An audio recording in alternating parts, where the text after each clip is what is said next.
Yeah, and we're live. See, I don't have any fancy countdowns. I don't do anything. Hi, Tom P. Willis with Ben, Midwest Box Breaks. Say hello, Ben. Hey, what's up? What's Uh, up, Tom P. Willis? It'd be cool if it was Peter Tom Willis, but that's probably another show. we were watching football one night, my dad and I was, so what was it, like 90? So I was like 11 or 12.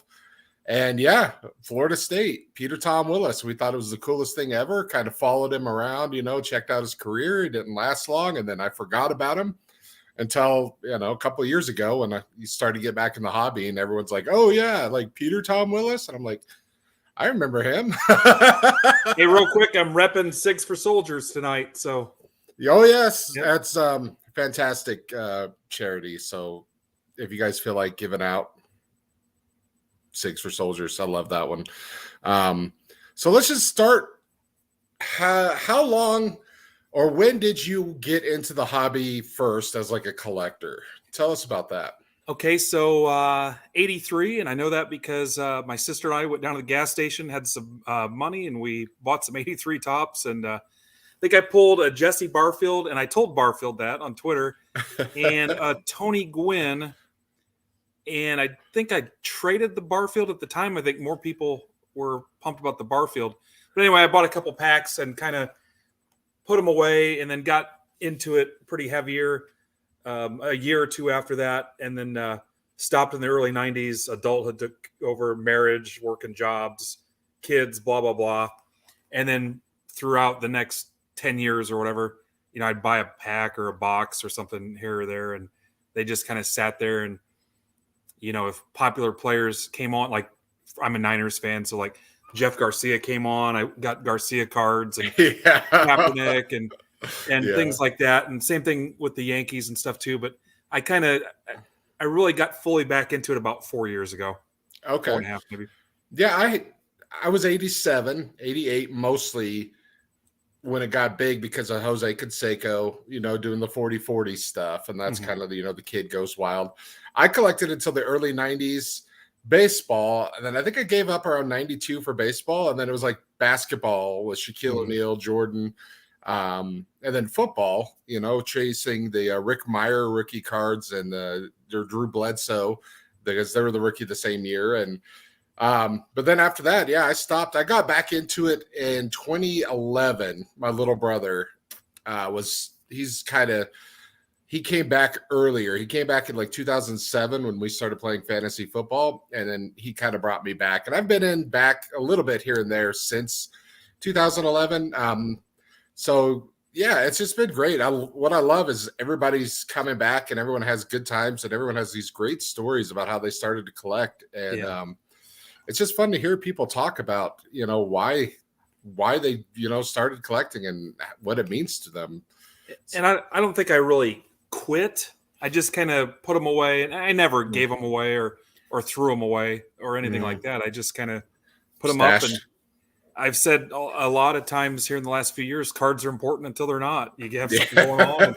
And, when it comes down to it, a piece of cardboard versus moving or having a baby or whatever. At least I hope so. Yeah, I did give mine to my little brother because it was right before I moved in with my girlfriend at the time, wife now.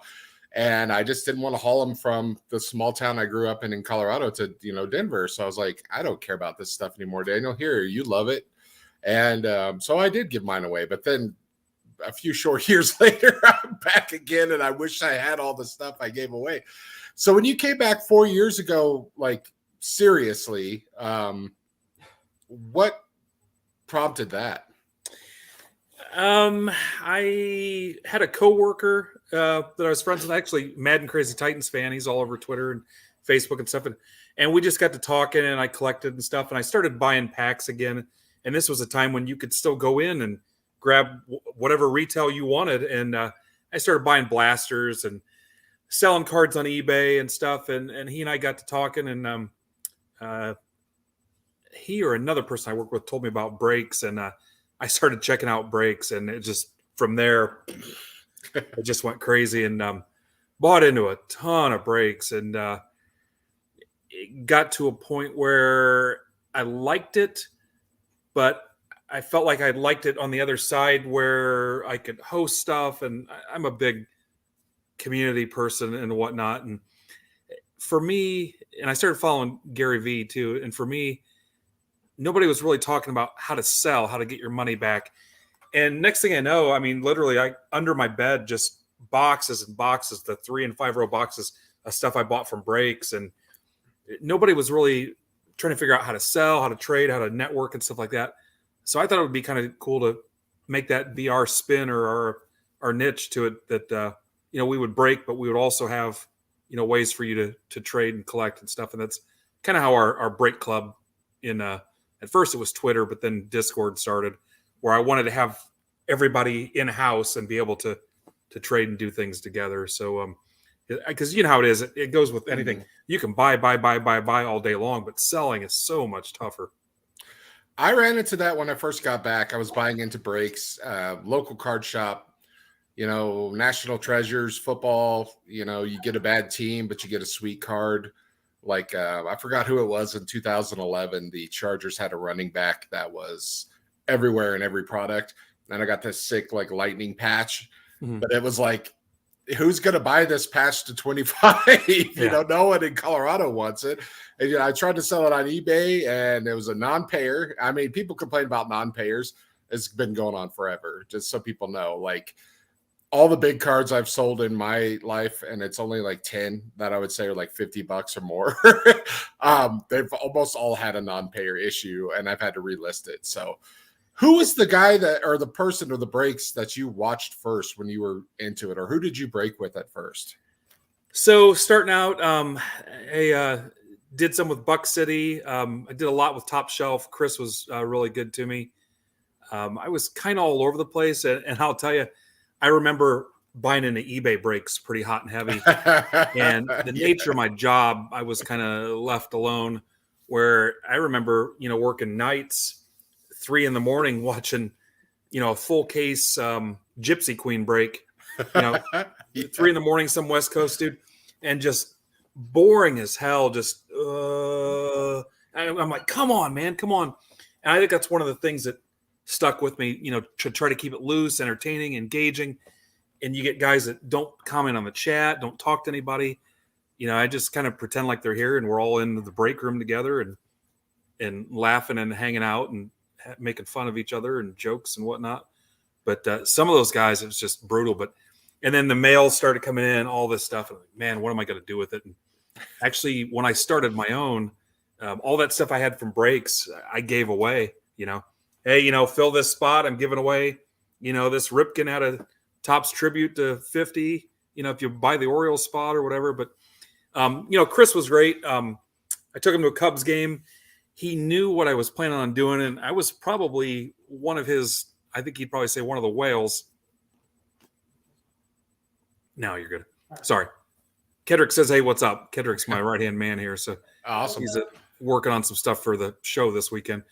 But anyway, so Chris and I went to the Cubs game, and he knew what I was going to do. And he told me what he could tell me and gave me pointers and stuff. And I think he thought I wasn't sure if I was going to do it, but I had it in my head, and it was a deal where I couldn't stop thinking about it.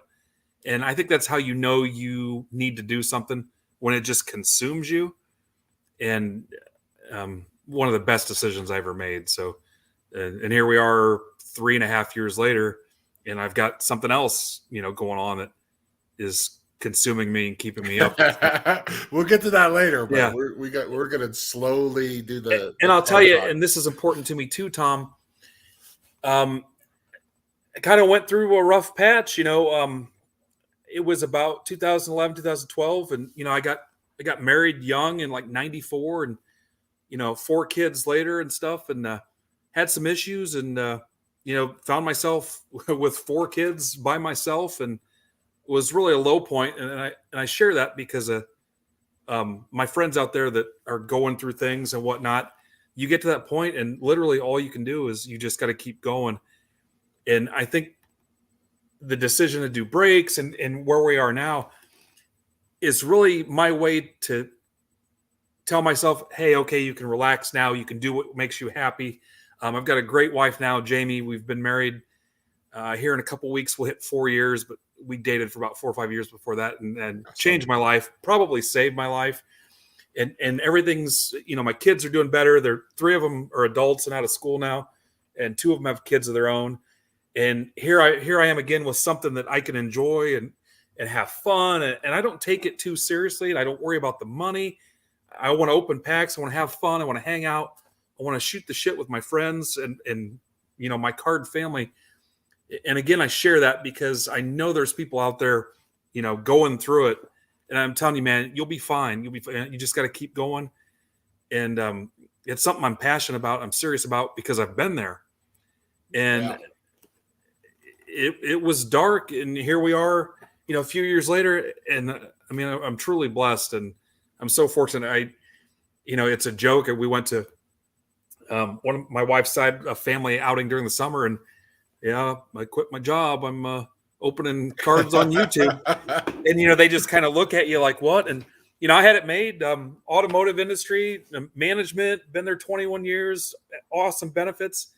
And all I could think about was taking the leap and doing this full time. And I wish I would have did it sooner, but we really had a plan. And my wife's amazing, doesn't spend money, doesn't waste money. She's got a financial background, so she's really smart and disciplined. And I need that because I like to have fun. Huge. Yes. But my wife the same way. She needs to reel me in and just sit me down and be like, okay, you could buy that thing you want, but this is what has to happen first. And it's like, yes. And it was kind of like that with this. I said, well, what is it going to take? Well, I want to make sure this is done. I want to make sure this is put back, this is saved. And I just kept doing it. And then it got to a point where I was like, hey, listen, you realize that, there's really no point in me going. She's got benefits and stuff too, but it's definitely not something I took lightly and just said, I'm going to break. I mean, a lot of effort. And for a long time, working 2 full-time jobs and, no free time at all because trying to build something in the vision and whatnot. And I'm telling you, anybody can do it if they decide they want to. I started with basically nothing, a couple $50 cameras, and I had never even been on Facebook Live, had no streaming experience on YouTube.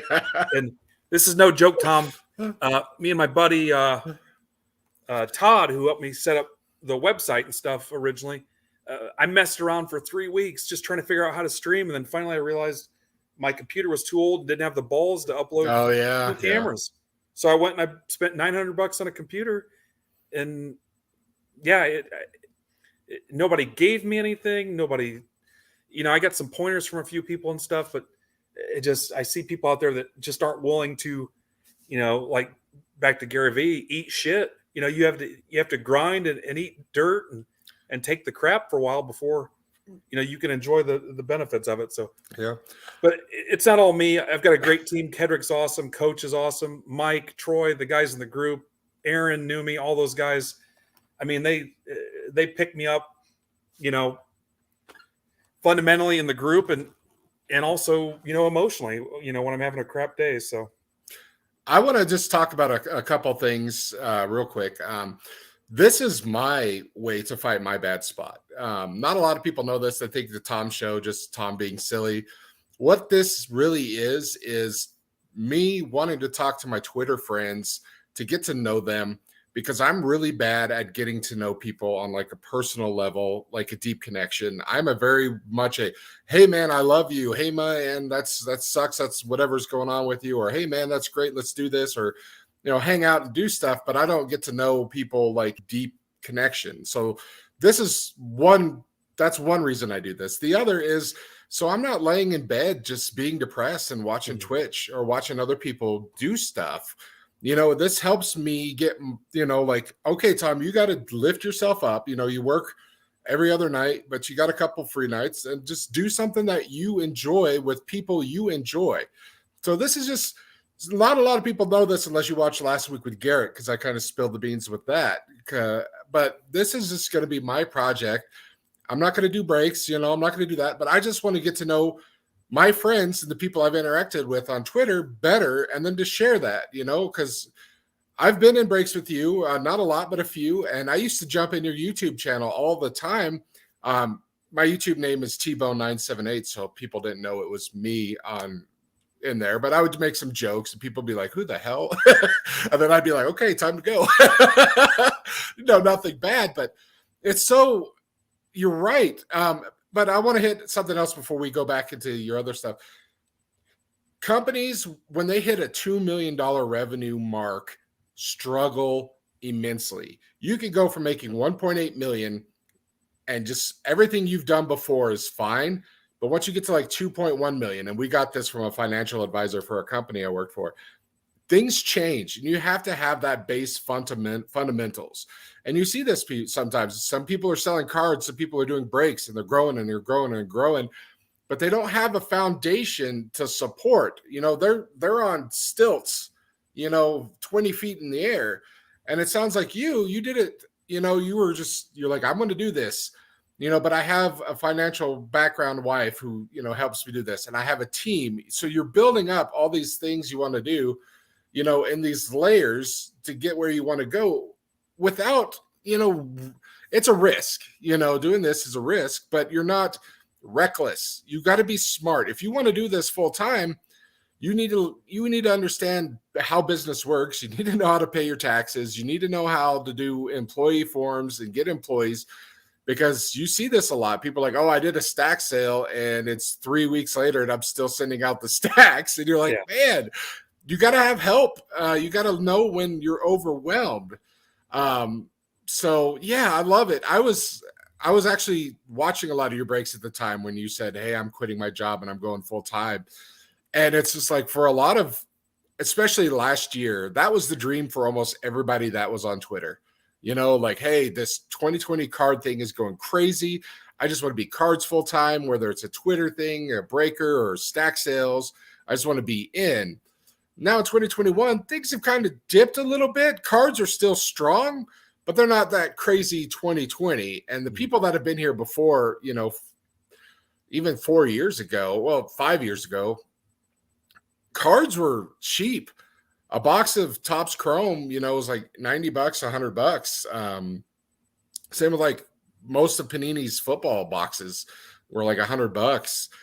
Blasters everywhere, and blasters were bad. You didn't really, you'd go to Walmart, I would anyways, and I'd see, oh, hey, they marked down this blaster for $12. And I'd be like, yeah, I want that. But otherwise at $20, I was kind of like, I think I'll just go to the card shop and buy $20 in packs or something, just because of that. With you going full time, are you worried with this downturn we've had with everything that's going on? Or are you still, you're like, hey, I have this foundation that is so solid that we can withstand whatever this hobby comes to? I think the way I've always worked in my mindset, and this goes back to, I'll say, high school, I've always had something else. I've always worked a second job, a part-time job, and it's part of where some of the business experience came in. I was helping friends, or, in my early 20s, guys that were 35, 40 years old, helping them run their business and being their kind of right-hand guy and stuff. So I've seen this so many times and watched them struggle with the family time and the scaling and all this stuff. And I'll be honest, as I started to see things kind of dip, I was kind of prepared for that. How do I stay relevant? How do I move forward? And I'll be honest, I don't, prices go crazy and things like that. I keep the same margin no matter what I pay. If I get in a bad price, I drop it down. I just want to keep converting the cards over. I want to keep converting the cards over. I want to rip. I want to move. But I'll tell you, I've, outside of my trout play right before COVID, where I went on eBay and ComC and cleared out all the trout stuff, Update, Heritage, all that stuff, because I wasn't spending money, and I had money sitting there that was doing nothing for me, wasn't earning interest or anything. Said, you know what? Trout's the safest thing I can think of. I bought them all. They blew up, and then I sold them all to my friends and Twitter and Discord and Break Club and stuff, cheaper than what comps were, way under comps, where guys were on eBay were messaging me bitching that I was too far under where everybody else was. I made money. My friends saved money. They got a Grail card in a lot of cases. I didn't care. I don't care what anybody else is doing, what they're making, what they're charging. And we don't spend money. I'm just still driving the same freaking Malibu I had before I started. I have and this is the lesson I learned in my previous business. I had a merchandising company, I've always had a full-time job and then a hustle next to it. But I worked, I was the right-hand guy for a guy that had a merchandising company. They go into the stores, tear the aisles apart and set the planogram and thing like Yep. that. And I worked out a deal with him because he wanted to retire and no money out of my pocket. And I paid off the payment of the business out of the money I was making working the business. So, and then we lost a national contract or whatnot. And that kind of led to the issues with my first wife and whatnot. But I've always tried to have something stable there to ride out the dips. And, you know, when I worked on the floor in the factory, I worked for Michelin for 21 years. I ate up the overtime. And I told my kids that way, when there is no overtime, we don't care. Yeah. You get people that, well, I've got this. I need to go sell off all these cards, or I need to go work a bunch of hours. You should have just knew that down the road something was going to happen and had the money stashed back. So I worked while everybody else was screwing off, basically, and just stashed that way. And I hate seeing that because you see it on Twitter and stuff. Oh, I've got this bill. I got to sell these cards. Yeah, it makes me wonder sometimes. Yeah, you don't want to see people overextend themselves, but the FOMO, the fear of missing out, is so strong. And I've been trying to tell people, like, don't feel, there's always going to be cards. You know, the fear of missing out of flipping a blaster that you get in a fight at Walmart, or the fear of missing a sale for flipping a single. Like, there'll be other singles, there'll be other things to buy. You don't have to get into everything. Every can't miss prospect has, I mean, there's been misses, you know, so it's just don't have FOMO. If that's one thing I could tell anybody with crypto, NFTs, cards, anything in life, don't have the FOMO. Just, you're going to miss out on things, but don't be afraid of that, you know? And I'll tell you too, what happens is, people, I call it whack-a-mole collecting.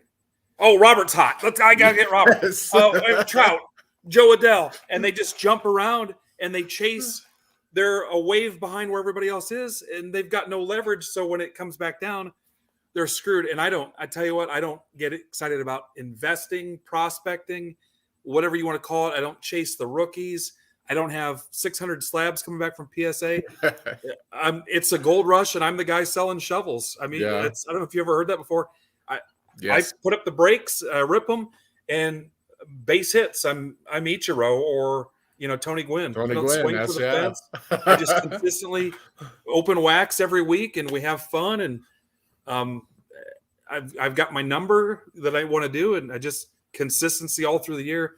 And as things have kind of slowed down a little bit, you know, I didn't sit here, oh my God, why isn't this filling? Come on, guys. Yeah. And, you know, freaking out and selling off a bunch of stuff. I was like, okay, I just gave up 45, 50 hours, freed up. Now, what am I going to do? And that's kind of how I got into, you know, the NFTs and the stuff I'm doing now. It's kind of become my side hustle. And honestly, the product delays and the logistic stuff and supply chain and all the other crap, and some of the expensive boxes and stuff, as it's gotten, people have gone back to work, we're getting to the holidays and the free money ran out and all that other stuff. It's been my chance to, it's kind of like the overtime not being there where, all right, slow down. What can I do? Well, my family time sucks. I need to spend more time with my wife. You know, I've got a honey-do list. And meanwhile, hey, let's learn about crypto. Let's learn about NFTs. And I stay busy. I don't, you know, football's on in the background here on the TV, and it's on while we're working and shipping and printing labels and stuff. But I just stay busy. It keeps me out of my trouble. My only vice, if you put me in a casino, I'm going to go there, have fun. I'm going to blow some money. Yeah. You know, I've got it down to once every couple of months. But what's your game? Where do you go? You know what? I like, there's a game called Ultimate Texas Hold'em where you play against the dealer, and I love Texas Hold'em. Yeah. I've played in World Series circuit events before, you know, like $500-$600 buy-ins, stuff like that. But I love tournament poker. I'll play a little cash games, things like that. And that's probably the thing I miss most as I got so busy. But it also keeps me out of trouble because, you know, as long as you see it as entertainment, where, hey, I spent $100 to play poker, and, you know, it's no different than going to a movie, or, you know, I don't golf or anything like that. Some people, their thing is bowling. As long as you don't go there to the casino expecting to walk out with an extra 30 grand in your pocket, I think you're okay. But yeah, that's the way I've always looked at stuff like that. It's, how much would it be to go to a dinner and a movie?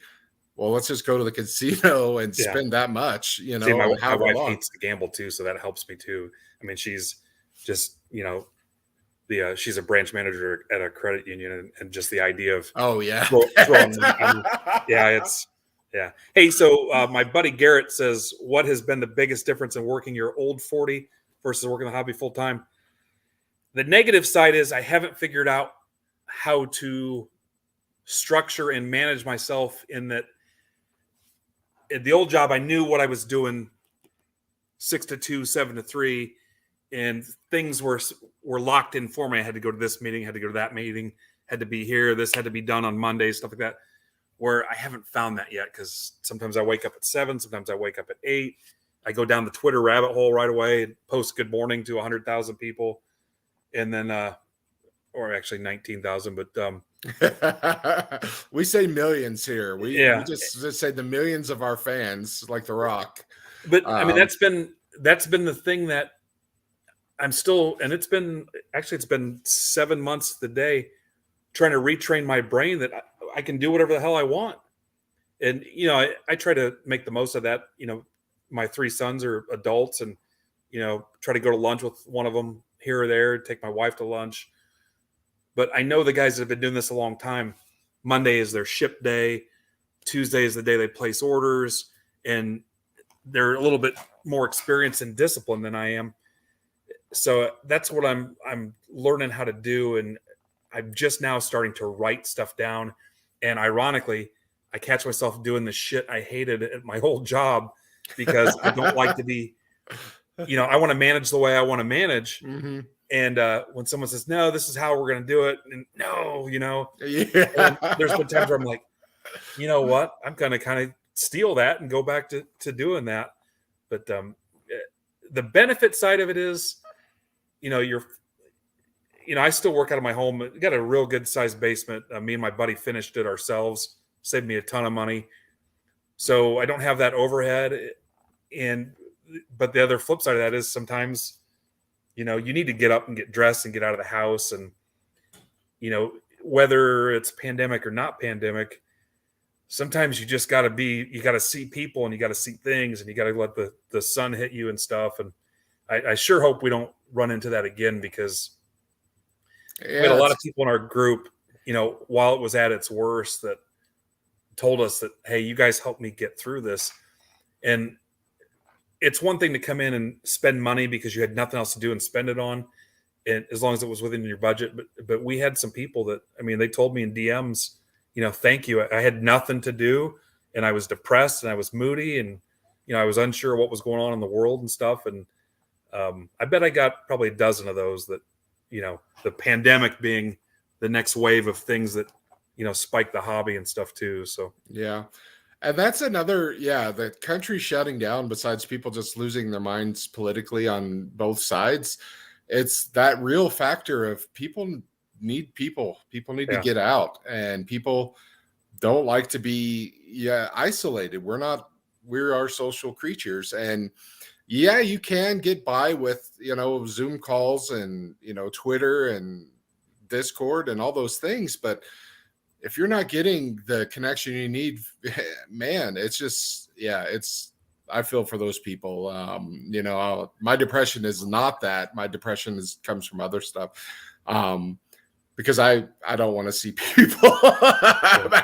But you're right, though. You still need to get outside. You still need to say something, whether it's going to the store or whatever, just to be around other people. But I really, I hope people can get their acts together, or we get this figured out a little better, because I don't want to see people shut down and being depressed, and probably with less money and less opportunity to do things to help them get through it. And that is scary. And I think it'll be years and years from now until we fully see the impact of what it's had, including kids.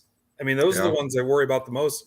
Young kids that, it's a shock. And I knew kids that trying to go back into school, it was rough, because they were just so, especially when you're that young, you retrain your brain. There was a whole, it's just like when you were a kid and there was summer vacation, but instead stuck in a house. And I know college kids that it's hit pretty hard. And I know adults that, damage was done. And I don't mean the physical damage. I mean, the mental and that's one thing too. My group, and going back to my Discord, we're so comfortable sharing with each other and trying to help each other. I'll be the first to tell them, guys, I had a crap day. And as soon as I got on to YouTube or I got into the chat or whatever, I felt better, because you have to have that engagement. And I'll tell you, when I get the opportunity and if I find the right person, we're going to do mental health stuff. And I want people to share. I want people to be comfortable. I want them to talk. And there's so much stuff that people are holding in. And I don't think you cannot find a person out there that isn't carrying something, that isn't holding something back. Yeah. And it could be, their relationship with their parents, with their siblings, divorce, all kinds of things. Everybody carries that. I don't care who you are. And it directs the way you interact and see people. And I'm hoping that when we create that people are comfortable in that environment, even though we're all hobby brothers and sisters that aren't related and stuff, that they're comfortable sharing it. And I do have a few people that, thank you for sharing that. And I'm going to push. I tweeted something a while ago, didn't get any bites, and I don't know, what can be done and not done. But I'd love for somebody that was a licensed professional to just listen to people and, let a dozen people share in a Twitter space or whatever. And hopefully it's the big intangible thing that we can bring out there, because I know people are trying and we may see more of it, but if you don't know what people are capable of. And we've all known people that have made some poor decisions that hurt others or hurt themselves or whatever. And really if we help one person, it sounds cliche, but if we help one person. No, absolutely. Che, Ian Sports Cards, I love him so much. He's my buddy. He posts it's okay not to be okay. And that's why when we did our show fundraiser, we raised $3,000, and that's pretty crazy for two goofballs that just did a show for a few months and did it. And we were so proud of that, because mental health is so important. And we have therapists in the hobby family. My go-to is Nate Otten. I forget his Twitter at. I know who Otten he is. Something. Yeah. Yeah. It should just show up Nate Otten. Yeah. Nate Otten. That's his name, but I'm kind of Rain Man when it comes to Twitter handles. Yeah, good. Seriously. I'm bad at it. I'll remember their name, I'll tell you, if I see something on Twitter, I'm like, I don't think that guy follows me. And then I'll look, I don't know. Yeah. With 19, I think it's 19.3 or whatever. I can usually tell. I'm like, I don't know who this guy is. And there you go. Yeah. But he's reached out to me a couple times. And then when I've had people reach out to me, and I'm like, hey man, I love you, and whatever you're going through, you'll get through it, but you should talk to Nate. And then I'll DM Nate, hey, this guy's having a real hard time with a breakup or his job. Can you just give him something to help out until he could find a professional of his own? And Nate's always been yeah, man, I'll reach out. So we have those people, and hopefully we can find one that'll do that, because that is so important. And that's what I love about Twitter and the internet. People crap on internet dating, but you think, well, it's a guy and a girl, or two people. They both want a relationship or want something, so they're both looking for it. So that makes it easier. Same with hobby, the community, the cards. You have a group of people that want to buy and sell cards, and they're together because they have similar interests. We're picking our friends finally and our family with the internet more often than, in real life. In real life, you're kind of stuck with who's around you. But on the internet, you can find beautiful people from everywhere to be your friend in all hours of the day. So that's what I like, is we're picking these people, and you'll see it on Twitter, just strangers, people I've never met. We'll say I love you to each other, and we'll be like, hey man, are you okay? And, the good morning. But it's so nice to see grown ass men, because, we're a little bit older, and I don't know about your family situation, but I have a bunch of asshole old men that I love very much in my family, but they were just don't be, don't show emotion. Yeah. Don't be a girl. Go hang out with the women if you're gonna cry after we smack you in the face. And it's like, well, okay, they're not gonna smack me in the face, but it's nice to see, like, hey, now grown men will be like, hey, something's not right with me and I need help. And you're like, yeah, we all do. That's the secret. People think I am crazy. No, everyone is crazy. My brother died of an accidental overdose. And he always said, I never felt normal and I need drugs to make me feel normal. But it's like, that's everybody, man. Everybody's weird and everybody doesn't feel, they feel different. And this is a shame. We don't want to see anyone else like that. So let's do this. Let's talk about, you have this awesome community. NFTs are all about community. Let's talk about your crypto and NFT experience and then what you have going on with your own deal. So my crypto experience was, I was like, this is fake pretend bullshit. It's not real. And then I'm like, well, okay, I'm 46. To me, money is a freaking wad of money.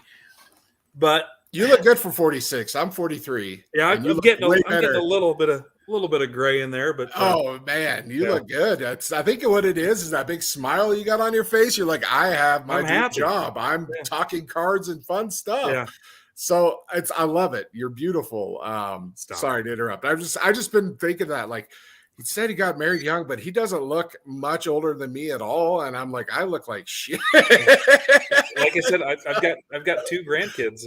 It's my little brother's got 2 grandkids. Yeah. I don't even have a kid, and he's got 2 grandkids. I make him call him Pep, and it's so much fun. Yeah, I'm still getting used to that. Where I don't know if I want to be called the G word, but what do you want to be called? What do you want your grandkids to call you, or what do they call you? I think. Well, they're not talking yet, but the boys refer to me as Pops, and I think I've heard the G word. Again, I'm terrified of it, but I don't. I mean, I feel young, but I'll tell you, going up down the stairs carrying the mail and stuff, I'm like, son of a bitch, why am I so freaking, and I catch my buddy Kedrick doing too, where we can't get in or out of a chair without making some kind of noise, and I do, and sometimes I don't even realize I'm doing it. I'm like, and I've, before I quit, obviously I wanted to make sure anything that would be an insurance hit or something was done. So I got the colonoscopy, got like a stress test on my heart and all that stuff. But, sitting around, and I blew out my knee a couple years ago, so I put a little bit of weight back on and stuff. But, okay, so NFTs and crypto. Let me interrupt you real quick. I'm sorry. Okay. I had a stress test on my heart because I was chest pains during the Cubs World Series, just real bad. I was at work working like 60, 70 hours a week. I was a produce manager, and in the summer at our store, it was insane. And they did the stress test, and they're like, oh, yeah, that's all serious. And they're like, oh, your heart is better than average. What's going on with you? And I was like, oh, I've just been drinking and eating nachos watching the Cubs game. And they're like, oh, don't drink and don't eat spicy foods, but your heart's fine, you fat piece of shit. That's what I get all the time. It's like, oh yeah, we're going to run some tests on you because you're overweight and you look terrible, but everything's fine. And the weird thing is I keep asking about a colonoscopy and everyone keeps telling me no. I'm like, hey doc, is this year going to do it? And they're like, no, Tom, quit asking. I was like, when is it? I don't know anymore. I was told it was 30 and then 40. And see, I thought it was 45. Okay. And it was something. There's a little bit of a family history of it for me, but I got 4 or 5 of them from a guy on Craigslist for like $20, and then found out that those test results weren't legit. So I, Anyway, that's NFTs and crypto. I don't get a chance to joke like that because usually kids are watching my show. Yeah, but, I got it. I love it. I was like, I don't usually hear this kind of joking from him. So did he just make that joke? It took me a second. So I was like, hey, this is the cheapest copay I've ever paid. He's like, yeah, I'm not even really supposed to be around people, but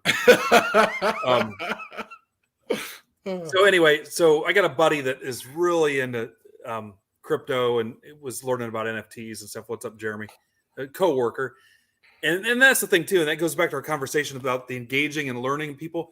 when you dig into that next level, I mean, on the outside, hey, these guys are factory workers. Some of the most intelligent people, my best friends, worked on the floor and stood at a machine all day and were smarter than some of the management, Mm-hmm.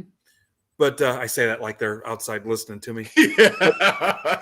And you know what? The other side of that too is, oh, hey, here's a guy that's in one break a month. Or, hey, here's a guy. What's up, Mike Jones?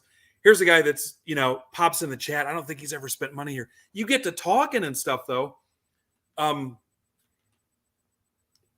then, hey, I know how to do this. I've got this. I'm like, oh my God, how long have you been sitting on this? And you gotta peel that layer back and talk to them.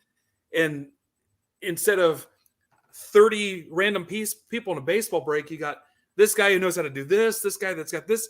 And, one of the crazy ones was our friend Joe Gino that knew Pedro Gomez from ESPN. It's like, okay. And next thing you know, and this was on a year ago, last November, and Pedro sadly passed away. But we had Pedro Gomez from ESPN talking to our group on my phone on YouTube for over an hour about baseball stuff. Oh, that's awesome. And if you didn't get to know people and just saw them as, hey, John Doe who lives in, San Diego, California, but you have a group like a Twitter or a Discord and engage with them, it leads to so much more. And I hope people do that because, if I would have just based it on how much they showed up or breaks they're in, I mean, the guy that's got full access to my website, has the potential to just completely shut my business down, was a guy that at one point I was like, yeah, what's this dude's deal? I mean, it's crazy. Mm-hmm. That's and that kind of led me to NFTs. I had my friend Rhett, who had been in a couple breaks, and I started asking about NFTs. I talked to Ivan, and he mentioned Rhett, and I'm like, that dude's been in my breaks. So I got to talking, and he said, yeah, we got sloths, and he goes, I'm going to send you one. And then boom. I mean, that was it. I was like, that's oh what my it God. is. People think they're dumb until they get their first one. Yeah, and then and blows that's what mind. It was exactly. And on the outside, these dumb animals and these pictures and JPEGs or whatever. And then I find myself, I'm showing my wife, hey, look at all these cool. We made one of AJ Dillon, we made one of Phil Hughes and Blake Jameson, and next thing I know, I had like 200 of them just because. Yeah. And the crazy thing about it is, you go into those communities, and the ones that are doing it right, you can tell I'm getting excited because I'm passionate about this. Yeah. They're as cool as card communities. And then for me, my wheels started turning. I'm like, oh my God, you take this awesome group and you bring it into this awesome group. And I kind of decided I wanted to be the Pied Piper of bringing card guys into NFTs. And really, it started before that with Top Shot. And I did a couple things for the Top Shot guys, and I talked to them, and we set up a few things. And they did a little feature story about my break business and stuff in I can't remember what their monthly blog or whatever, Top Shot Moments, or it's something they publish monthly or whatever. But it was 75% bringing card guys into NFTs, but at the same time, NFT guys, I was getting them into cards. And that's kind of where we are now, where I couldn't get it out of my head because the communities are so awesome. And there are so many things you can do under that format that I can't do as a card guy. And also, I've been around long enough that that I've realized that I may not be bringing people in because of their impression they have of me or of our group. And my one boss, John, way back when I was in a grocery store. I made it all the way up to assistant manager, and then I left. I was like 22. But your produce thing reminded me of that because we found a tarantula in a banana box once. Oh yeah, they always talked about them, but they kind of figured that out before I got around, and people never really saw them. We did find black widows and organic grapes, and that was always fun, to be like, oh yeah, hey, let's take this outside. And it's like, guys, we don't want to kill the spiders, I know, but it's a black widow. Yeah. Like, we're liable if this black widow bites someone. Like, sorry, you have to kill it, or you have to take it home and be a vet. I don't. Yeah, it was always crazy when that would happen. But so my first manager, John, he was like, he goes, and he used to, young guys around in the break room shooting the shit and stuff, and he'd try to coach us and stuff. He's like, you walk into a room with 50 people, 25 of them instantly don't like you. Yeah. You could remind them of somebody they didn't like in school. You could have the same name as somebody they didn't like. Just whatever it is. It's like, what was it, Step Brothers? Something about you just makes me want to hit you in the face. Yeah, punchable face. Very punchable face. So my plan for this next phase is I want everybody in the hobby to have a chance, including, some up and coming breakers and stuff. And I don't want it to be, I don't want to have just that slice of what we're doing and you'll see when I get this thing going, the name Midwest probably won't be on anything. It'll just be Break Club. But the reason behind that too also is we're going to be at a tipping point with the whole Fanatics deal and everything else. The companies, and this is something I've talked about in Twitter Spaces before, the card companies are literally holding all the cards. They have all the leverage. And as collectors, we just freaking bend over and take it. Yeah, we have no choice. We'll keep that clean. What are we going to do? Oh, your redemption's not coming in? Whatever. I mean, I had a deal, and Topps has done some good things for me. They helped sponsor, like when we did the Barstool fundraiser breaks and stuff. But I had a whole case of Bowman's Best with no autographs in it. Well, I didn't buy it from the Topps website, and they play that game. It's like the running joke when you're on hold with, the cable company or something. Well, we don't show that you bought it here. Okay, I'll email you back 3 months later. And at some point I just said, you know what, screw it. But part of my vision is for us to create a collector advocacy group where we've got a point of contact that can go to whoever, and I'll say Panini for now because we're not further down the road yet. Yeah. And say, hey, listen, what's going on? And show them that we're united. And I don't want to say I was a member of a union. It has its pros and its cons. But I'd really like us to stick together and show these guys that, no, we're not doing this shit. And it would take a lot of people, but let's make a stink. If there's something we don't like, let's make one great big voice and make a stink. And I can't do that just as Midwest Box Breaks and the guys that break with me. And as Fanatics, whatever they do with all the pieces that they have, what does the hobby have? What does the hobby have? Because they even find ways to mess with the big guys. We don't have that. And I think some things might be positive, but I'm not going to sit around and wait 4 years to see what happens. Yeah. So that's part of it too. And it got to a point for me, Tom, where I had 30 things listed on a piece of paper that we could do. And I was like, it has to be done. Nobody else is doing it yet. It has to be done. I walk in with amazing utility. We've got a kick-ass community. And honestly, there are things with the NFT game that won't be an issue for me. I don't have to worry about when we're minting. I don't have to worry about what the floor is at. I don't have to worry about, paying guys to tweet about it. All I'm going to bring in is people that are card collectors that love collecting cards.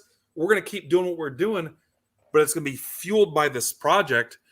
And I'm telling you, I'm giving away my graded 56 top set, PSA 5 through 8. I'm throwing it on the roadmap. Yeah. Because wow, I want this so bad, and not because of the money, because there's going to be a large percentage that stays in it. I just want to share our vision and the cool things about our group with more people. And again, stack sellers, breakers.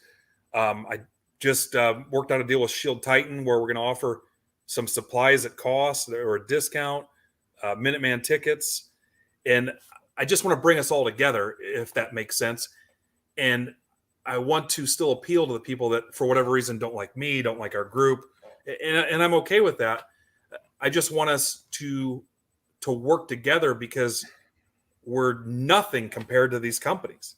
Let's talk PSA about that real quick. and Fanatics and everything. Because you have haters, you've had people come after you. Mhm. How are you going to sell this to people that are, Ben is a turd butt who blocked me because I questioned him, or I did something, or I don't trust him because he gets boxes from, how do you deal with those people that don't like you? Because this is going to be the biggest point, because not only the people that don't like you, but the people that hate NFTs. And it's your job to sell the NFT idea to them.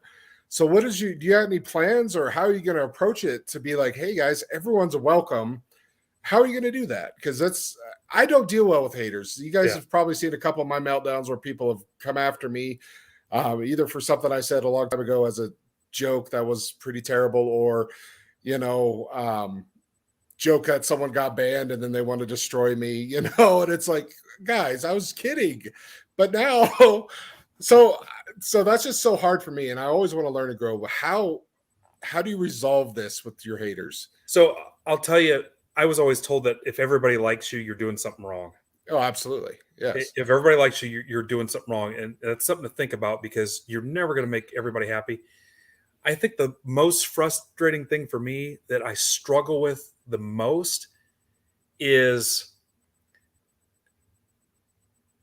the deal I just shared with you. And I don't want to get into specifics of that, but here was somebody that accused me of something, and I scroll up a quarter of an inch, and a year ago, thank me for everything we do. And I was handing out PayPal at Christmas. Yeah. And it's like, what I don't understand about, and I'll just say Twitter for now, because it's our biggest platform, is I'm the same person. So how did that happen? And then, oh, what a colossal piece of crap, and you're shady. Or I had a deal where somebody in my Discord didn't post, no engagement, nothing for, I'll say, 2 years. And go back, and the only post he put in was when he needed something specifically. Wanted to tell people about something that only benefited him, a retweet for a stupid ass contest or something. And that was it. And I'm like, when I see somebody like that, hey, this group isn't bringing any value to this guy. He doesn't need it. It's not doing any value. I went through and I was like, you know what? Let's clear a couple of these dead accounts out. They're dead accounts. And went bonkers. Blocked me. My head's too big. All this other stuff. And this was a guy I hung out with at National. I think the world of him and his wife. We took pictures, and it came down at the end where I said, Merry Christmas, after I was unblocked. But it's crazy how you can't be two different people. I'm either the nice guy that you liked and thanks for everything you do, or I'm this whatever. And that's the thing that frustrates. And I don't care if people don't hate me or don't like me, but the blocking part usually comes down to somebody being a jackass on one of my threads or something. And I've got standards. There's a reason why those threads are so productive, is because it's not just the Wild West.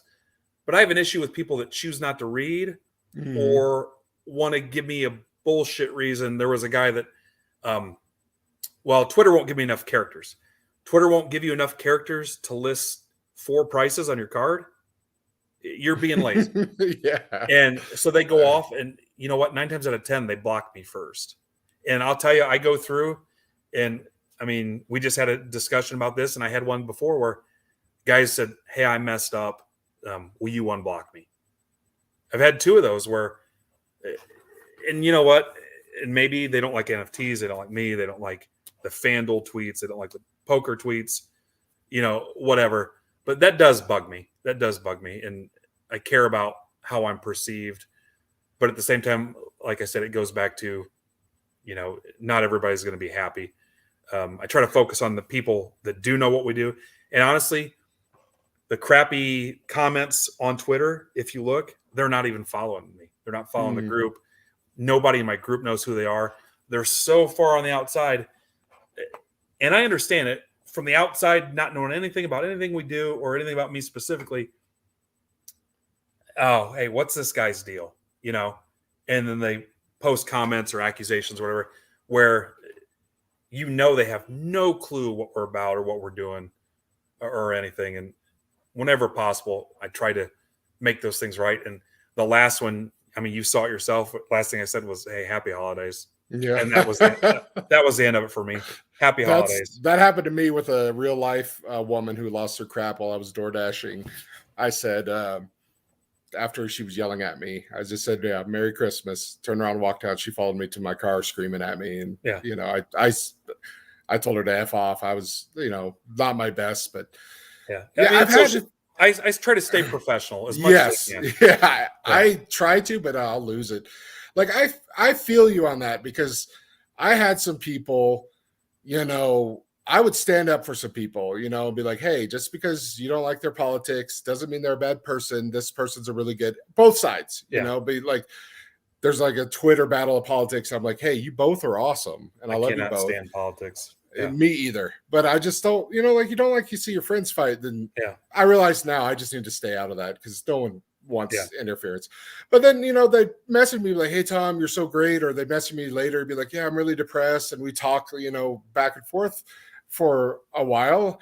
And then the next thing you know, I'm blocked from them. And they're like, yeah, that Tom's a soft bitch. And I'm like, what the hell is that? I was like, yeah, look at me. I'm soft everywhere. But yeah, it's funny how like you're that guy that's there for them in their greatest need. Yeah. But then something happens and I've changed, you know, like I'm still the dork that does the stupid jokes and shows feet, you know, like I haven't changed that much. Maybe I'm a little more emo lately because, you know, tough times, but it's just funny how people lose sight of that. And yeah, you know, you're the same person. Maybe they focused on the one thing and didn't see you as a whole. And that happens, you know, like, yeah, Tom's a great guy, but you know, he does whatever, you know, and I don't like that. That's cool. You know, like you're not going to like everything about someone, you know, not even your wife's, your girlfriends, your partners.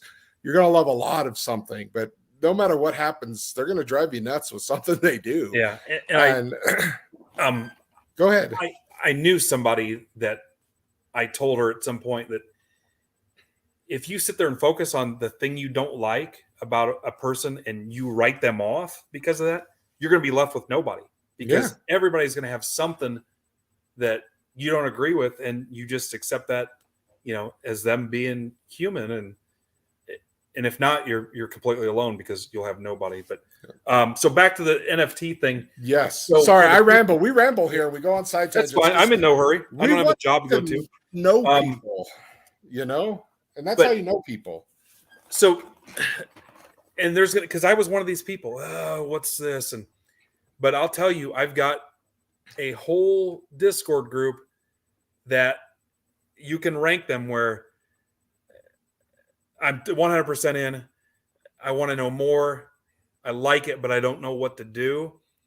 And it's that fear and that intimidation. I just went through a deal I was whitelisted on one, and all the hoops. I'm getting pissed and frustrated. But I remember with my first one, oh crap, I didn't know what MetaMask was, Coinbase, and that stuff. And I've got guys that, if you go back a couple months, you laugh your ass off, because these are the guys that, there's no way. And they're telling the other guys how to do it. It's so great. And I had no clue. And I helped like Phil set up his wallet, AJ Dillon, some of these other guys. And a month before that, somebody was helping me. But for my thing, I'm not worried. At some point, we may do a mascot and a PFP. We're going to start out with a chip. I showed you that. I think I did. But we're not going to worry about the stuff the other projects are doing. And that's all fine and dandy. But I'm here for cards. I'm 100% here for cards. And I don't have... Let me see if I have it here real quick. You want to be what you really want to do is show the utility of an NFT. We're going to keep doing what we're doing. This is just the way we're going to. It'd be no different than, and I explained this to some of my guys, and I would never do this because paid Discords piss me off. I mean, they piss me off so bad. We've never charged a dime for any of that stuff. But if hypothetically we charged for the group and we're organized enough to use that money for the group. So, all right. So like my mission, can I do this? Are you cool with this? Whatever you want to do. Okay. So for my mission statement, our mission is to create an inclusive and friendly collecting community that provides resources, benefits, and support for all members of the hobby. That's exactly it. Mm-hmm. I won't go into the story of what Break Club is, but I mean like my roadmap. Because you're talking to one of the DAOs, the decentralized authority, whatever, where it's not going to be run by, it's going to be run by the people that own the NFT, right? Yeah. Eventually, is that what you were trying to go to? I don't know if we'll be that because, but something like that, because you hear that talked around, or other projects. I want something that, God forbid, I die a year from now. Because the way it's set up now, we're probably done. I want independent breakers. I want this thing to be like, I'm going to do retail wax at cost, supplies, group grading, the collector advocacy thing we talked about, local card shows. I started getting into our local card show here too, and there's so many good ones out there. Let's throw them a bone and let's spread the word about what we do. I mean, it's 2021. You should be able to reach these people. Yeah, but not everybody is accessible. As crazy as this sounds, people want to see things. They want to touch it. They want to look at it themselves, and that's why we still have local shows. The racks and the kid packs and Lasigi, love it, share it, grow it. The hobby, that's from my buddy Kedrick. Some goofy stuff like the metaverse. We bought some of those NFT worlds and stuff. Yeah, I saw that. You got 4 pretty sweet land plots. But I still plan on doing the set builder stuff, focusing on people's PCs, the physical and mental health, goofy little birthday mail days, a repack program that goes back to our first conversation about how tough it is to sell. If guys hey man, I got 50 cheaper autos and relics and stuff here. I'm really trying to save money for blah, blah, blah. You know what? Throw them in. Our group vault wallet is going to buy them, and we'll do a members only repack. Dude gets his money. We get some stuff to throw in a repack. It's an ecosystem, and I use that term a lot. I want to hang out at National. I want to help people with like a layaway program for their Grail card. Hey, I picked up your trout, $100 a month or whatever the hell it is. And none of this has to do with, after minting the NFT, there's really nothing else NFT related except for, verifying your token and some of the other stuff, because they took that initial step, and now, guys, here's a kick-ass card group that includes everybody and does all the things we want to do now on a bigger scale. So I'm telling you, it'll be 90% card related. And at the same time, I've fully prepared these people that our original Break Club group was built for new and returning collectors. Well, it's going to be new and returning collectors, and it's going to be new people to NFTs. And I don't care if I've got to go through DMs or FaceTime and walk every one of them through setting up a MetaMask and a Coinbase. We'll do it. And the guys in my group see it. It'd be no different than if they handed me a couple $100 and say, okay, you're in. Here's the perks of benefits. And it's a card group. It is 100% a card group. And we're not going to do a lot of the things that the other ones do. And those are fine. But all the things I've done, and I'm in some cool ones. I'm in Knights of Degen, the Sloths. I love the hell out of the Sloths. I'm in Pigskin Apes and all this stuff. But each time I'm like, I want to do card stuff. I want to do card stuff. I want to do card stuff. And what's the answer? Screw it. I'm just going to do my own, and it's going to be all cards. Yeah. And it's not going to fail because we're really not going to have any messing around with the floor and, hey, are we fully minted and all this stuff? Because I'm going to have a room full of card guys that are only worried about cards and not any of the other stuff. And for the investor guy that wants to buy and flip this token, I don't know. I mean, it'll have value. There's only going to be 5,000 of them. And then I think when those are fully minted, we'll discount the people in that group to have, I guess, whitelist would be the term, but they'll get their token. I'll let them vote if they want to do whatever animal or character they want to do.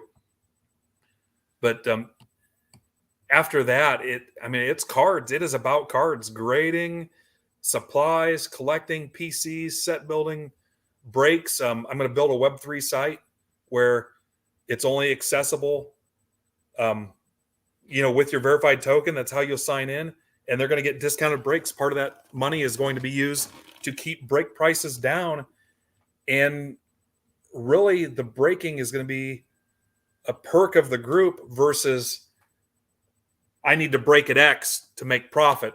We'll need to charge a little bit to keep the vehicle, the funding going. Yeah.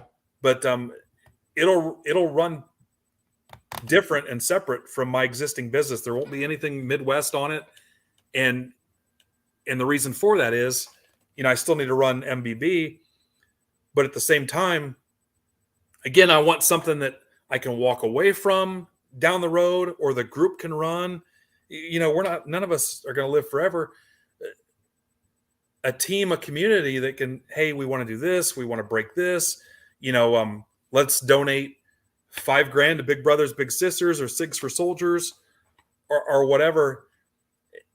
And I want to take the me piece out of it and the MBB piece out of it, because I want it to be about the card community. And I don't want to turn people away who don't get in because it's us. But I'll tell you, you see the tweets and the people in our group and stuff.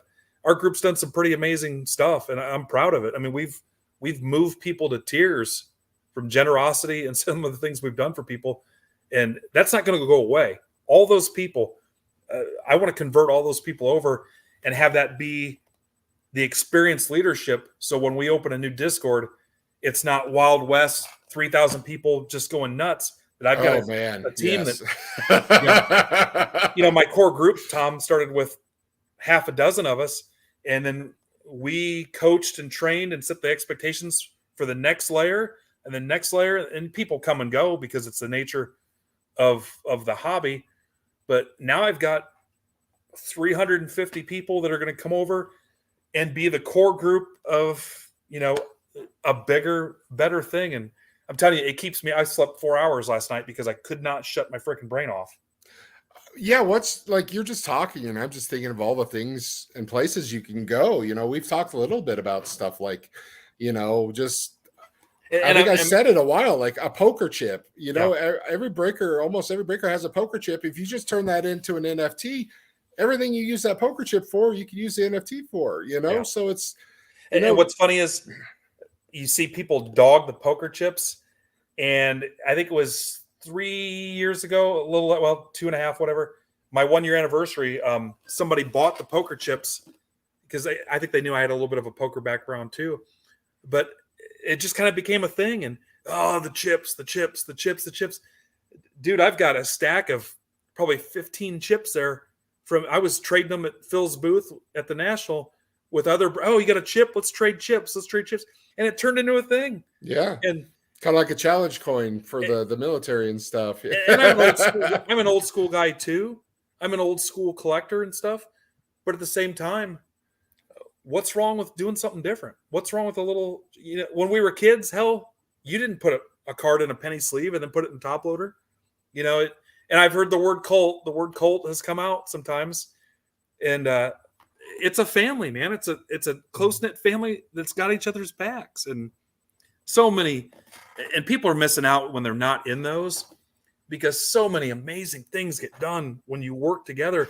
And that'll kind of go towards the advocacy thing too, that, moving in the same direction instead of everybody lone wolfing it, doing their own thing. You can do so much more. And people don't understand that you can't stop a couple thousand people. And if one of these companies, really irks us or something, we could make a mess for them if we wanted to. And you can't slow down everybody. But part of my vision the whole time has been to show people that when you work together, tens of thousands of dollars. They do it Houdini does it. Kraken Wax does it. The Buck City guys do it. We do it. The money that's raised for racks and stuff. People don't understand that the $5 and $10 adds up to so much when you're trying to help somebody, and the emotional tidal wave that hits somebody when they open up mail they weren't expecting, when they've had a shitty day or a week or a month or whatever, and see 20 names on an index card of everybody that was thinking about them. It hits. I know one person specifically really in my group that shared with us that might have been the difference for him. I mean, he was low, and that was one of the things that really helped him. And I don't think people realize the power of that. And you know, we all know who the guys are that just insist on doing their own thing. They're all about themselves, and the hobby is an ATM to them, and screw everybody and stuff. And I'd never, ever, I don't care if they make 20 times what I make. I'd never want to be that, because it's so lonely. Yeah. And I'll tell you, my group, I've had some pretty crappy days and weeks and things going on. I mean, it's so nice to have that and escape from it, because you get crapped on at work, you get crapped on at home, you get crapped on by your relatives, you know, the government, your employer, whatever. And to have a place where, hey guys, check out the card I got. You know, behind the scenes, it's a $10 card, but it made your day, you know. Not every card has to be $100,000, $5,000 card, you know. Che, he's like, it's amazing how these racks come at the right time. And sometimes it's like, yeah, he has a cheaper PC. You know, he likes Fergie Jenkins. He likes Eric Davis. Mm-hmm. He likes Rod Carew. You know, those are the people I'm after. I'd rather see that than a guy flexing 20 Lucas PSA 10 Bobby Wood. I'm dead serious. And I don't, yeah, I'm more of those people than I am that guy. I'll tell you, I don't know, besides that 56 set, because I'm a vintage guy, and I kind of knew a few months ago that I was going to do something, but I don't have crap here for graded. You know, some of my PC stuff, a lot of it's raw, like 50s Yankees and stuff like that. And I'll take that anytime. And there's nothing wrong with those guys. We need everybody hobbying the way they want, because it all fits. Mm-hmm. You know, if people aren't grading modern base rookies, maybe they're not buying into breaks. It all fits. So let people do whatever the hell they want and leave them the hell alone. Exactly. I was just thinking about that. I was thinking about making a meme with this giant key, and that said, "Here's your key, oh keeper of the gate." Whenever someone complains about something, because it's like, just if somebody wants to collect $5 cards, or they want to stack sell 50-cent cards, you know, let them, because people want that. It's not all about flexing. And I know, and I think we've gotten away from that some. Last year it was about flexing, because everyone wanted to do cards kind of full time, or, you know, like, hey, if I get these slabs, you know, I'm going to be a big seller. I'm going to be a big deal. I'll get these more followers, and then I could do more. But I think the guys a lot that of are those people most unhappy are strictly about the money, and you can tell. And I think people are walking back from that to be like, you know what? Hey, I just like this, and I want to collect this more. You know, I've had a friend who was in baseball, and he's like, you know what? I like entertainment cards more. Yeah. You know, TGN Cards on Twitter. I love that kid, Tyler. And he's just like, I'm going to run a sales thread for just entertainment cards. He's like, I still like baseball, but I just want to collect The Walking Dead or whatever. Mm-hmm. And it's, I love to see those transformations where people are like, I came back and it was about the money and the cards, but now it's about, what do I really like about this hobby? And you're seeing these people find it, and it's so great. And to want to bring those people in, you know, that's smart, because those are the people that know what they want. You want, those are the ones you want, you know, because and they'll still be here. They'll never leave. And one of our coolest things we do is the Set Builder Sunday thread. And you see guys in there, hey, I'm trying to put together the 72 top set, excuse me, and things like that. I love that thread, because they're collectors. Yeah. And that's what a lot of my friends were saying, you know, that was their favorite thread that you do, is the set builders. Because, you know, like IT guy, you know, the rainbows for, you know, his kids, Goldline, the rainbows for his kids, trying to put those sets together. that means more than the, hey, I'm trying to sell this card, or hey, I'm trying to, do this. And there's little to no money being exchanged on that thread, which is cool as hell. And it's such a fun times. I always, for as long as I've seen them, I've tried to retweet those threads just, because people need to see them, and your algorithm gets messed up and you're going to miss some stuff. So that's another thing I like. If you like something, don't just like it on Twitter. Make sure you retweet it too. The more exposure that you give to the people that you care about and like, it's just, I don't know, it makes me feel good. When you're just retweeting stuff you like, and then people are like, hey, thanks for that retweet. And you're like, what are you talking about? I do this all the time. But maybe they don't get a lot of retweets, So that's what's, don't just think of it about yourself. Yeah, it's your Twitter, but don't be selfish with your Twitter. If you like and really care about something on there, or something someone did, or a card, just retweet it. Or you're like, hey, does anybody have any Pete Rose cards? Just hit the retweet. It's to spread this love. And that's what I love about it, is this community. It's huge. I'm in a couple of just group Twitter things, and I'm in Discords for NFTs.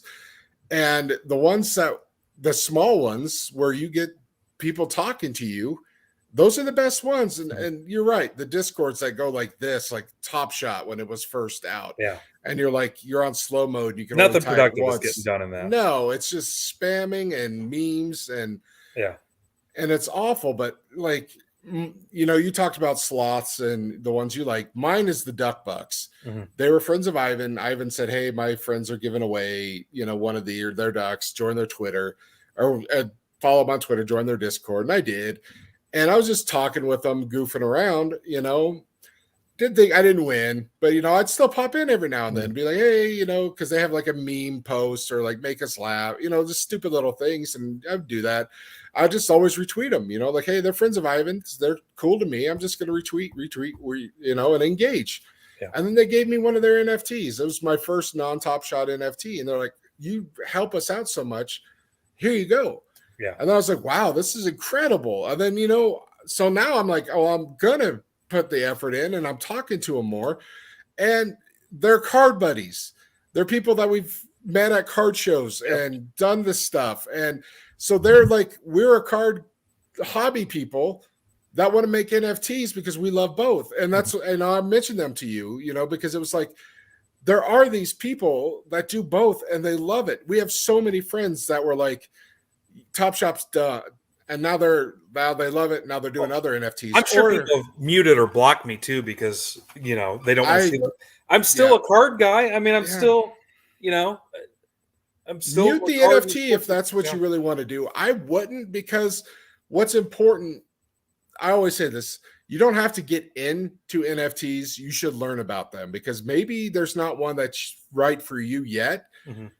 The one you're building sounds like it's right for every card person, but a band, a restaurant, a movie franchise, someone is going to have an NFT that's going to give you something you want. So learn how to set up a MetaMask, learn how to buy, learn how to do these things. So when the time is right, you can just make that decision. And it's no more complicated than trying to figure out how to post your first card on eBay, how to install something on your computer. It's 2 apps. I mean, it's 2 apps. But the terminology is confusing. And because people say wallet and they're like, why is my NFT not in my wallet? And you're like, well, your wallet holds your currency, but it's like a safety deposit box key to the blockchain on the website that shows ownership. And then, and then what's gas? It can only process so many transactions. So that's why it's a fee. Once they start to learn that, they're like, oh, it's not complicated. It's not. It's really people not. want it to seem complicated. And it's like, a lot of people in NFTs want you to do your own research, because they don't know how to tell you how to research, because they got lucky and bought 5 apes. And I'll tell you, I mean, if I can figure it out, we got an air fryer last year, and I still have to text my wife while she's at work. And hey, what's the setting for, if I want to make some tater tots, what's the best, it's not, it's 2 apps. And once you're past that hump, and I've got 20 people I can think of right now that followed me into sloths, or, we created an NFT crypto chat room in the current Break Club Discord. It's one of our busiest rooms because people, it's something new and exciting. And, hey, wax sucks this week. And, I'm going to check this out. And more people are in it than you think. And it's fun. I mean, I enjoy it. And you know what? The risk, if an NFT costs $200, I mean, hell, how many people subbed all their Dwayne Haskins cards? Or, I mean, even Zion, some of this Tyler Harrow. Yeah. Or, you know what I'm saying? Yeah. Or went out and bought a bunch of the Mark Jackson Menendez brother murderers cards, or, it's, if you're in the hobby and you've been here a while, you're comfortable with that risk. And like for mine, that value is going to be there instantly. That value will be there from the time you mint. And you're not going to have to worry about it reaching zero. I mean, hell, you've seen cards that, I bought stuff from a show promoter, the local show promoter, bought basically his booth. And I go through this stuff and I'm like, all right. I go to comp it. I'm like, shit, it's not even worth posting it. Here's an RPA that's $3. I'm like, I don't even want to list this thing.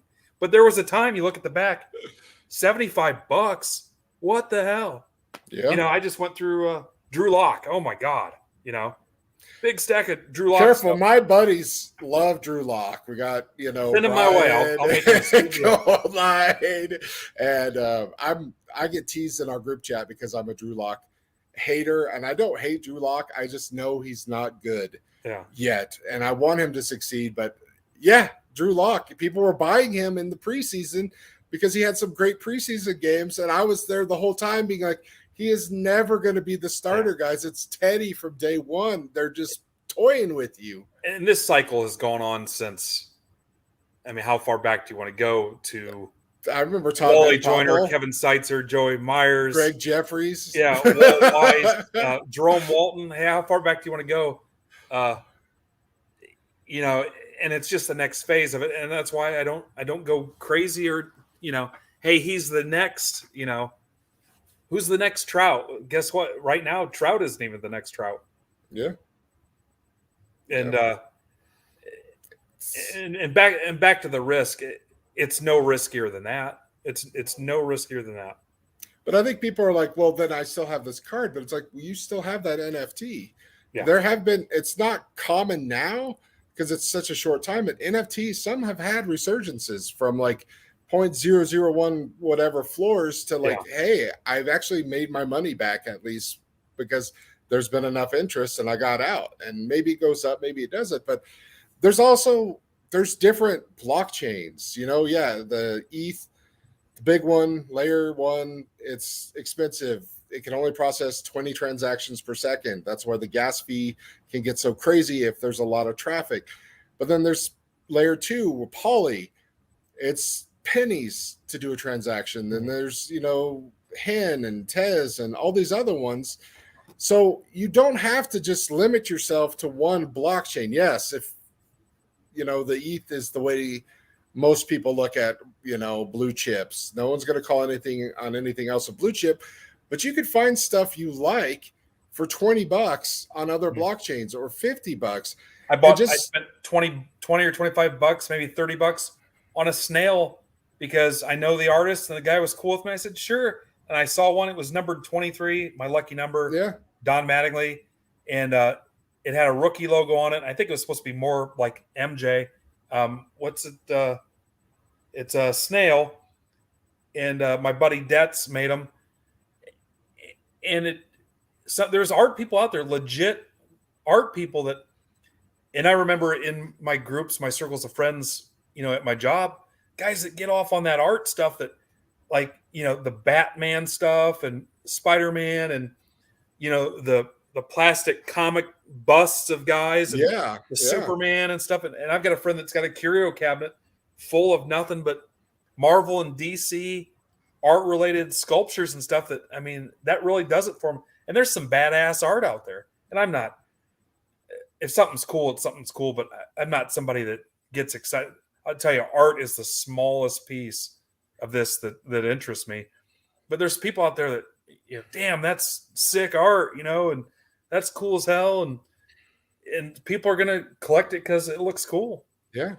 And there's that potential that these one-on-one art pieces, like, Beeple, if there's another artist like him in the NFT community that takes off, then their art pieces are going to have way more value than a 10,000 PF, profile Yeah, picture project. It's not necessarily going to happen. And I'm not telling you what to do, but, there's so much potential beyond, paying $300 for Wally the raccoon, yeah. whatever I think profile picture. people's standards have changed because you're seeing some of these not fill right away, where there was so much stuff out there, and the guys that are crushing it. I'm in the Knights of Degen Discord, and Blake Jameson's a big part of that stuff too. They've got their stuff together. Every Monday night, they've got a pro football player in there. I'm sitting here in a chat with Jeff Garcia. The one week it was Rod Woodson, Chris Johnson from the Titans. I think Tiki Barber was in there. They're having meetups. They're buying property. The Bored Apes. I mean, there's a benchmark group. Versus, hey, goofy turds. We're minting goofy turds. Get on the white list for goofy turds. There's literally poop NFTs. Have you seen them? I've seen penises. I've seen poop. I've seen all kinds of stuff. And then it's 9:30. We can say this. And you're thinking to yourself, that's it. And those are and I know Gary Vee said this a lot. A lot of these guys aren't going to make it. They're not going to be around. And I think where we're sitting on a winner is it's card guys. It's card guys. It's a card group. This is the way you paid your membership dues, and we're going to have some fun with it. We're going to do all the things we do, and we're going to meet new people. And who cares about all that other stuff? But yeah, I think people are going to be like, damn, why did I buy this? And you get into their Discord, you can tell it's unprofessional. It's run by, and this is the old person in me, punk kids, where you're like, yeah, you guys have your own problems, and you're in another Discord blowing them up and asking questions and trying to troll them and stuff. It's like, for me, if I've got something that's struggling, I'm not even going to spend my time on you. I'm going to fix my own stuff first. Yeah. Before I go around taking shots at people. But it's never fun to take shots. Even if I don't like an NFT project, sometimes I'll say like, hey, this is just not for me. I don't get it. But I'm never like, this is garbage. Well, except for those, what are the toddler pillars? Those things scare the shit out of me. Those things are fire. They're creepy. You look at, I have nightmares. The art for, it's crazy good art for that style, but I just look at that stuff and I'm like, no. But it just means it's not for me, but doesn't mean it's not a good project, So it's just, people need to stop trying to be rich with NFTs now, in my opinion, and just try to find something you like and want to belong to. Doesn't that sound, you could, if you didn't know we were talking about NFTs, you could also think we were talking about cards. Yeah. Do whatever the hell makes you happy. Yeah. Find a group that also appreciates what you like, or just likes that you're happy, Yeah. Hey, maybe you like, 1960s Batman cards and that's it. Mm-hmm. But you can still find people that are going to cheer you every time you buy a new one, So there are people out there, whether they like similar interests or they just like you. Yeah. So that's what's so big about the hobby is the community and the NFTs. I will say the NFT hobby to me is a little bit more fake at times. They're all very well-meaning and happy seeming, which is so nice.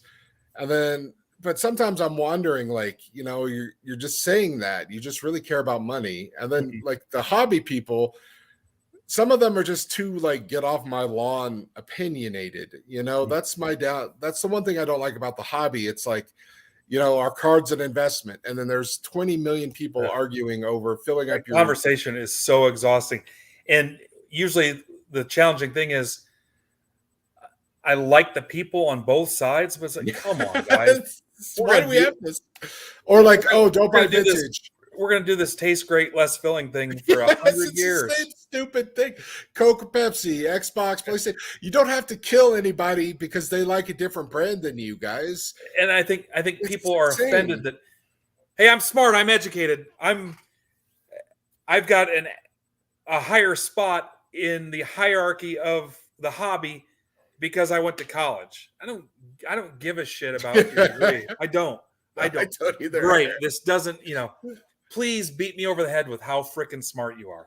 And Nobody cares. They're Imagine smart, SpongeBob meme. Nobody cares. But it's just like, so that's what I want. I like it when both come together, because when both of those hobbies come together, you see the best parts more. Mm-hmm. And that little bullshitty stuff, it's like you said, it's 9:30. We won't say the F word, but we'll say, whatever.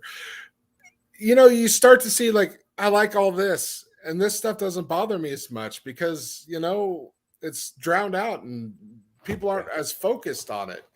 And that's what I like, like, hey, I buy only vintage. If you buy modern and grade modern, you're ruining the world. It's like, who cares?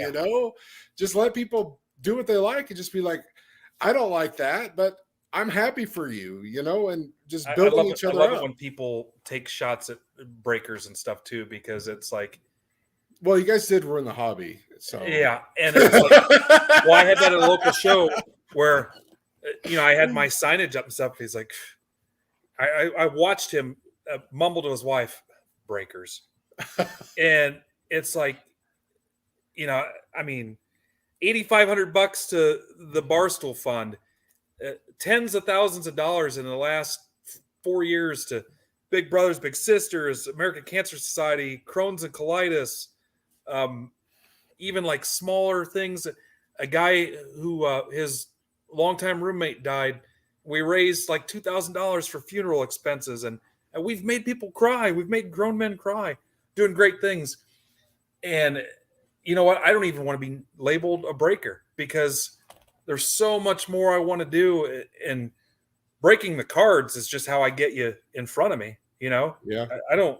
We can break or not break. I don't care. We can sit there and shoot the breeze. And I really want people to focus on those relationships and go deeper than that transaction in the hobby, and talk and learn and meet people and network. And I'll push that to my dying breath, that, dig deeper. Who is this guy? What's he do? What's he been through? What's he about? What's he like? Who's he know? And just expand from that. And yeah, see, that seems to come easy to you. And like I said earlier in the show, that's what's so hard for me. Is that's why I need to, put on my David Letterman interview my guest, thing. But it's just how I want to get to know Shay and I. When we had our show, we would just say, hey, we're only in here now for the hobby community, like the cards are just so secondary to us right now. And we just don't want to chase this. We don't have to fight retail that, if it comes to us, it comes to us. But because our friends have successes and our friends are collecting, it's like, that's what we want. And just to hear that's what you're going to be focusing on, it's really exciting for a lot of people. We've had a lot of comments from your people. Some of these guys I have blocked, so this must go through. Yeah, Casey says sounds awesome. Jeff says agree, sign me up. 29 Cold, super excited. All those posts cost me 0.1 ETH to get them. Vito, he wanted to watch our show, but then he got a honeydew list, and he said he was gonna watch the replay. And I told him the replay's right up after. I don't care if people watching live is great, because you can ask questions or get follow-up. But just speaking of Vito. Oh yes, embarrassing. He is the benchmark of hobby ambassadors. He sees something he believes in, and he's not afraid to tweet it and publicize with a great big billboard. Here's what I believe in. Here's what I support. Here's who I'm with. Here's what I'm about. And again, just isn't, because if you follow people's timelines close enough, you can see what circle they're in, how cliquey they are and stuff. And I've seen it with some people where I'm like, hey, can you retweet this for me? And I go through, and their whole timeline is this other clique or division of the hobby, where a guy like Vito just puts himself out, and I love Vito to death, puts himself out there. I'm here to help people. I'm here to promote good people in the hobby. And here's where I stand. I've got, no strings attached to me. And guys like that are rare. And I wish we had more of them, because you get people that, wow, I don't want to like that post because, I don't follow that guy, or I don't break with him. Or I remember this one time, he retweeted something, or just go out there, and if people don't like it, that's on them. That's on them. And like I said, if you like it, retweet it and like it. Even if you don't follow, I do that so much. I'll just retweet something that someone else retweeted or liked, and they don't follow me. And then I have a conversation, and I'm like, you know what? This is a real person, first of all. So it's not some like robot. That makes me happy. But I'm just going to follow them. And I don't care if they follow me back or not. With a lot of NFT artists, that's been happening with me, because I'll be like, your art speaks to me. It's really awesome. These skeletons with, eyeliner and huge boobs. That's great. Sign me up. And I was thank you for my art. Huge boobs. I'm wide awake. My wife's directly above me in the kitchen cleaning some stuff up, but I love her so much. She's the best. But what the hell was I going to say? Now I'm totally derailed. Talk about, I just throw boobs out there, but that's what I'm saying. You get these engagement, and then you get more friends, and then you keep doing it, and then you find more that you like. And I'll tell you, I get people that DM me literally to ask for something. I make sure I never do that. And some of these bigger accounts and NFT guys and whatever and stuff, I'll be honest, I'll be like, hey, I was in on the Twitter space. I really appreciate what you had to say. And I'm done. I don't even want to follow. I said what I want to say and leave it alone. And I've made some pretty good friends like that, just thanking them for what they contribute and stuff. And I don't need anything from them. And I don't think that's ever going to change. It's just going to be legit. AJ Dillon, amazing dude. I'm a Niners fan, so I've hated the Packers for years. I find myself cheering for that dude, because here's a 23-year-old kid that is involved in his community. And how many people do you know like that live in a small town and retweet and post about the small mom and pop restaurant they eat at and stuff, where usually it's flash and glitz. And I mean, that's a dude that was raised right, man. And, he's in sloths. And this was a guy that, I just said, hey, here's what I've got. And he was in a break with me, and we talked a little bit when he got into cards and stuff. But I mean, that's genuine. I don't want anything from the dude besides just the satisfaction that we talk and know him and stuff. And I don't know what he makes. It's NFL money. But here's a dude that's just easy going, and you could tell he's a family man, and just so proud to know somebody like that. And those people are out there. And again, it goes back to going past that next level. Oh, pro football player. Oh my God. Can I get Super Bowl tickets? And can I have this? And can I do this and this? Where it's like, wow, what a great dude. Yeah. What a great dude. And then leave it at that. And people would get more, at least out of Twitter, if they thought about that before they did some of the stuff they did. And you see it with the NFT stuff too, where, hey, what should I get into? Oh my God. Oh, here's everything in my wallet. Oh, this. And you look at the post and you're like, you went for it. But there's some people, I still like to post stuff like that every now and then. Sometimes you do it, and sometimes you fall for the, like this giveaway. I know it's a scam, but I'm still going to retweet it anyways, because I think it's cool or something, like PayPal one. Oh, how about the PayPal one where she's got $50 million in her PayPal? I tell you what, and $30 to verify your account or something, so she can send you the money. Like, oh my God, people don't do that. I wouldn't keep $50,000 in PayPal. I mean, who the hell is putting $50 million in a PayPal account? And people are just like, yeah, I could really use this money, and blah, blah, blah. It's like, come on, guys, you're smarter than that. But I mean, And there's a verified guy where, yeah, I'm looking for somebody to give $1,000 to. No, you're not, dude. No, you just want you need engagement and you need to do this so you can. It's sad, that world, but my favorite thing is you're right. There are so many hobby cliques. It's unbelievable how many there are. And you think, oh, like breakers have cliques and Ivan has his clique and, Phil has his clique, but it's like, no, there's cliques outside of those cliques because, like Eric Hecker, Rack of the Day, I love him so much. And he's like, we're going to thank this person because they're the best person ever. And I'm like, how have I not I interact with you all the time, Hecker. How have I not seen this person before? And I'm like, what's just funny follow, I need to expand for the good people. And if my friends are like, hey man, this person is amazing, that's a sign to me to be like, I'm going to give this guy a shot. I mean, if the worst thing that happens is I just unfollow him, So what's funny about the breaker part too is, like for my own personal experience, I told you about how Chris helped me. I've gotten DMs from Houdini out of nowhere, just advice or, hey, what do you think of this? Mikey B, the Buck City guys are great to me. Crack and Wax has done so many nice tweets and things, and we bounce stuff off of each other and stuff.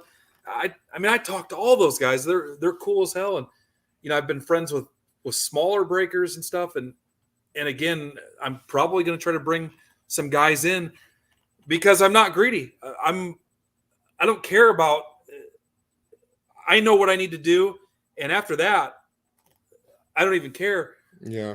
I want to be able to, I want a group where 7 days a week they could get into a break. Well, hell, I don't want to break 7 days a week. So what can I do? Here's a small guy that is struggling to get product. Maybe he's a good dude, can't get a following or whatever.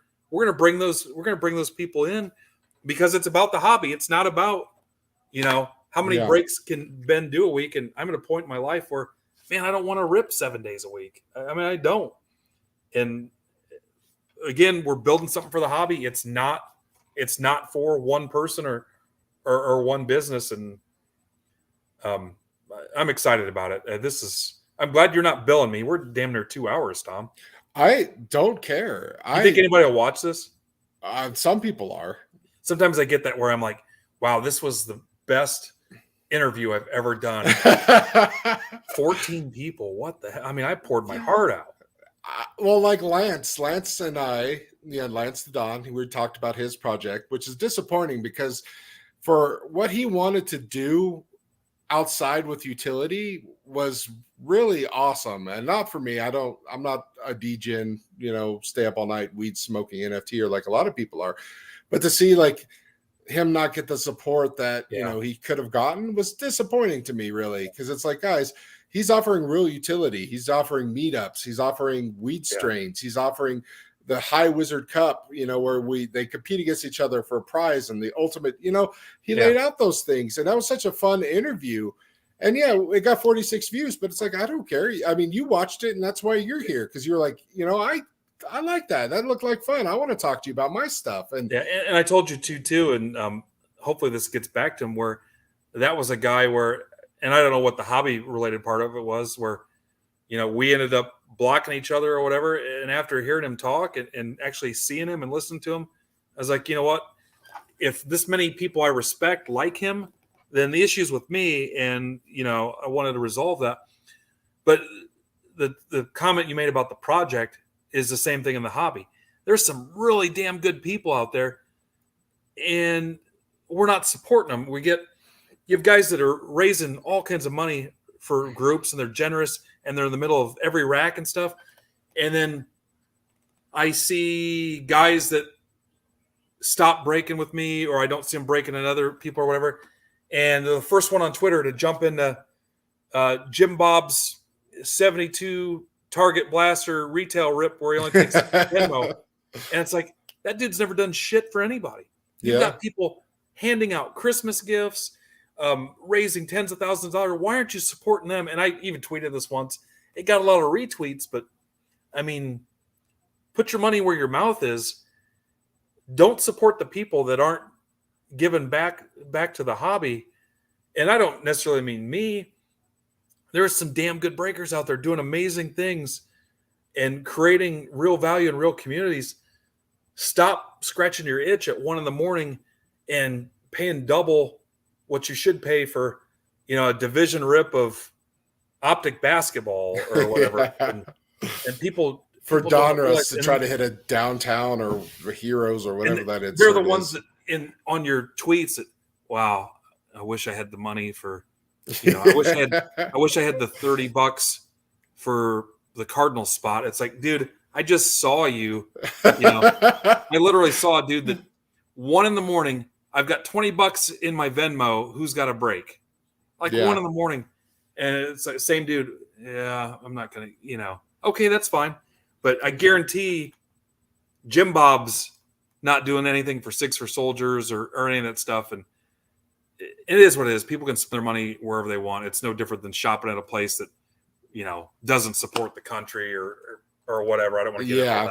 Yeah. But, we'll just. But there's probably some really damn good dudes that didn't make it because they didn't start out with the deep pockets or, the flash and the glamour and land a couple whales and whatnot. And this is no joke, Tom. I didn't make money for 6 months because I intentionally made that the plan, that my goal was to at least just break even the first 6 months because I had no audience. Yeah. And you get people that, hey, can you retweet this break for me? I've got 3 mega blasters that were doing random divisions, or it's like nobody did that. Nobody retweeted. You got to grind. It goes back to the eating dirt.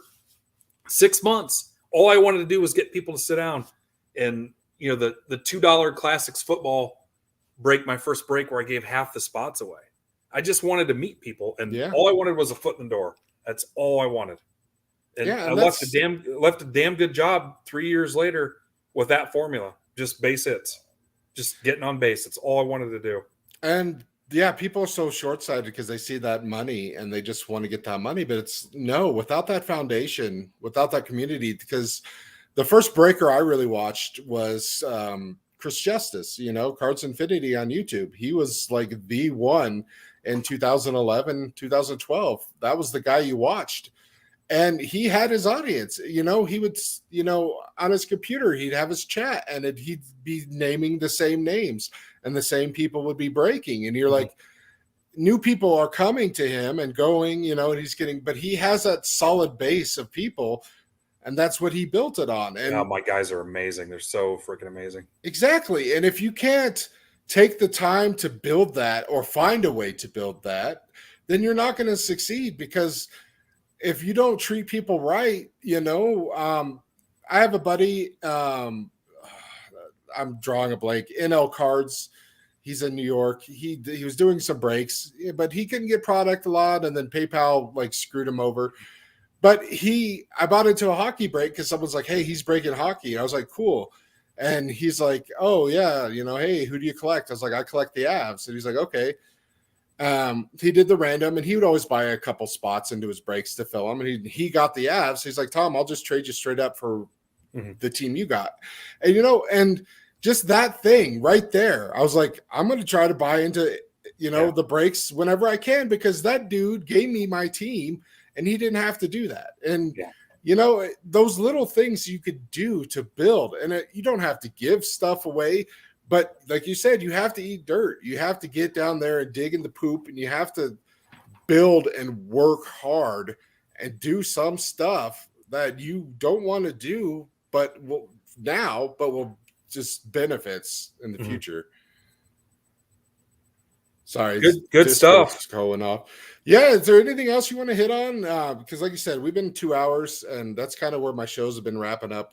We get the rants. Everyone gets tired. We get the talk sweats. So anything else you want to hit on? Because I do want to have you back. I'm just going to say, you and I, we've interacted a little, and I've been in your breaks, but to me, you're just kind of you're just like a kind of a neutral, I like you, but I don't know you that well. So I was just going in, and after just talking to you, I'm like, dude, I love this guy, Yeah, I appreciate that. Thank you. So you've changed, you've elevated yourself with me, and not to say that's bad. just Yeah. different things. I would say that's mutual. And again, it goes back to the spend a little time with people. And you know what? Honestly, outside of the internet and everything else, the people, and I must have learned this in retail and some other things, the vendors would come in and stuff. Mhm. The ones that got the display space and the ones that got the promotion on the front wall and got the big orders and stuff were the guys that come in and knew your name, knew what team you liked, knew you had kids, knew where you were from and stuff, and took that extra time. And I've kind of always had that in my head where, even before I got back into cards, a guy at work, hey, I know that guy likes the Cardinals. He likes Rusty Wallace. Somehow he likes the Seahawks. I mean, that's a legit and I remember that stuff. Oh, and screw the Seahawks. That kind of sticks with you. And I think it resonates with people when, a guy puts up a post and his screen name is Cool Dude 61583127. And you're like, hey, Jim, what's up? And he's, oh, yeah, crap, dude, remember. And it's been tougher as we've gotten bigger and busier. Yeah. That some guys I need a reminder and stuff. And I'm also getting old. Sometimes I forget my kids and my family's name. But that little extra effort goes a long way with people. And I sincerely give a shit about people and routinely check in where I'm like, crap, I haven't talked to this dude in a while. I go back and look and I'm like, man, it was 4 months ago that we last talked. Hey, dude, what's up? How's it going? And that little check-in means so much, and it's so easy to do. Yeah, so I want to have you back because I really want you go get this ready, your NFT project, because I want to go down all of it with you. So I would love to have you back when that's on. And any other time you got something you want to talk about, before that, if, something does, please, Ben, this was so much fun. I want to talk to you so much more because like I said, I didn't know you that well. I know you from like being in some breaks with you and, interacting on Twitter, but like, we never really had our have a beer moment, and there's a lot of those people. There's a lot of those people out there that you're like, yeah, this dude seems like a douche or, whatever. And then you're like, wow, he's all right, Yeah. And just because that screen name or whatever, you instantly. I am a douche, by the way. I am too. You instantly fill in the blanks and decide how you feel about that person. And you don't do it intentionally. And it's not necessarily bad. It's just how your brain works where something filled in the blanks for you and you don't pursue them and you're not going to go on Twitter and DM, hey, are you cool? Are you, you'd get blocked pretty instantly, but like, can I see a picture of your feet? Just check out pay for that now. That was a fundraiser. We raised funds. Now Tom needs to raise funds. So if you want feet pictures now, you have to pay some money. That does bring up a point though, that I kind of want to ask you. If people watch this and want to know more or get involved with your NFTs, but they're blocked, are you going to be like, hey man, let's just bury this now? I know are there a few people that you cannot unblock, or are there some that are like, you know what, hey, I'll unblock you so you can see what I have going on, but watch it. See, I wouldn't do it because I tell you what, if somebody asked me, we just had a deal, can you unblock this dude? And I had one guy that he's like, hey, I was totally wrong. I apologize. And most of the time, again, it's related to them, being a jerk on Twitter. There's a couple guys. I don't want to get too specific because everybody will know instantly who it was, but they posted something on a sales thread where many of us absolutely were like, no way. And I know what you're talking about. I got blocked too. And guy's probably okay. It's kind of a deal breaker for me, but I've had people message me from their other account saying, hey, why'd you block me? And there's very few things that I'll say, nope, I can't get over that. And I don't know how many are on my list. Let's say it's 30. I mean, a drop of a hat, whatever it is, I'm over it. And it's not because of anything I'm doing. It's just because life's too short and I don't want to cheat anybody from an opportunity. And you know how it is, 9 times out of 10, it's a petty instinct to, screw this guy. I mean, there's a couple scammers. I'll block a scammer in a heartbeat. Yeah. But at the same time, I've got an incident with someone, because I get people go to me all the time. Hey, I think this is a scam. This is a scam. Can you retweet? Here's my evidence, blah, blah, blah. Well, I posted, hey, anybody seen this dude? Here's my situation. And I've been in communication with the guy a little bit, and I think he's got so many things going on personally. He's in a freaking mess. And I finally got what I paid for, but I got like 75% of it. And I'm not going to post or anything. If the dude wants to settle up, Tom, I had a dude that sent me death threats that I don't have blocked because he told me he was off his medication. I made pictures with my address on it, the history of my addresses, and a tweet that he eventually blocked of him with a meme with a guy with a sniper rifle, the sniper meme. And it was a legit death threat. And I don't have the guy blocked because at one point he's like, hey, my medication, blah, blah, blah. And he owes me money. He screwed me out of a few $100s. And I just I don't see the need to block him. So, if somebody's got something and you know what, it's going to be a new year, you want to resolve it, let's talk about it. I mean, there's maybe 5 people where I'm like, yeah, there's no way in hell. Same with me. I don't want them. I don't want them. Yeah. They're garbage. And some people want to destroy me, and I blocked them, and then I had to painfully block some people that I really liked that were really good friends with them, just because I was like, I need to try to never be in that person's view. We just need to separate our lives from that. Well, what about do you have a Twitter account for your project then? Because that would be a great way to start over. I haven't promoted it because we're just now setting up the hosting for the site. Okay. But I think the Twitter is like breakclub.io. Okay. And it's got like maybe 30 followers or whatever. I haven't pushed it because I don't want somebody to go look for a site that isn't built yet. Yeah. But I mean, DM me if you're a small business dude and you want to work out a deal with me where, you know, hey, for people in Break Club, 10% off, you know, my stands, my woodworking stuff, you know, whatever hustle you've got, or, you know, hell, if you sell, I don't care if you sell insurance or whatever, if you want to work together, I'm a big proponent about small business and just the community and all that stuff. And it's really going to be open to everybody, including the stack sellers, the breakers, the sellers. And it's about the hobby. It's not about one person or one business or anything. But just watch the tweets. I've got a pinned tweet up there. The Discord will be open. And that's the thing too.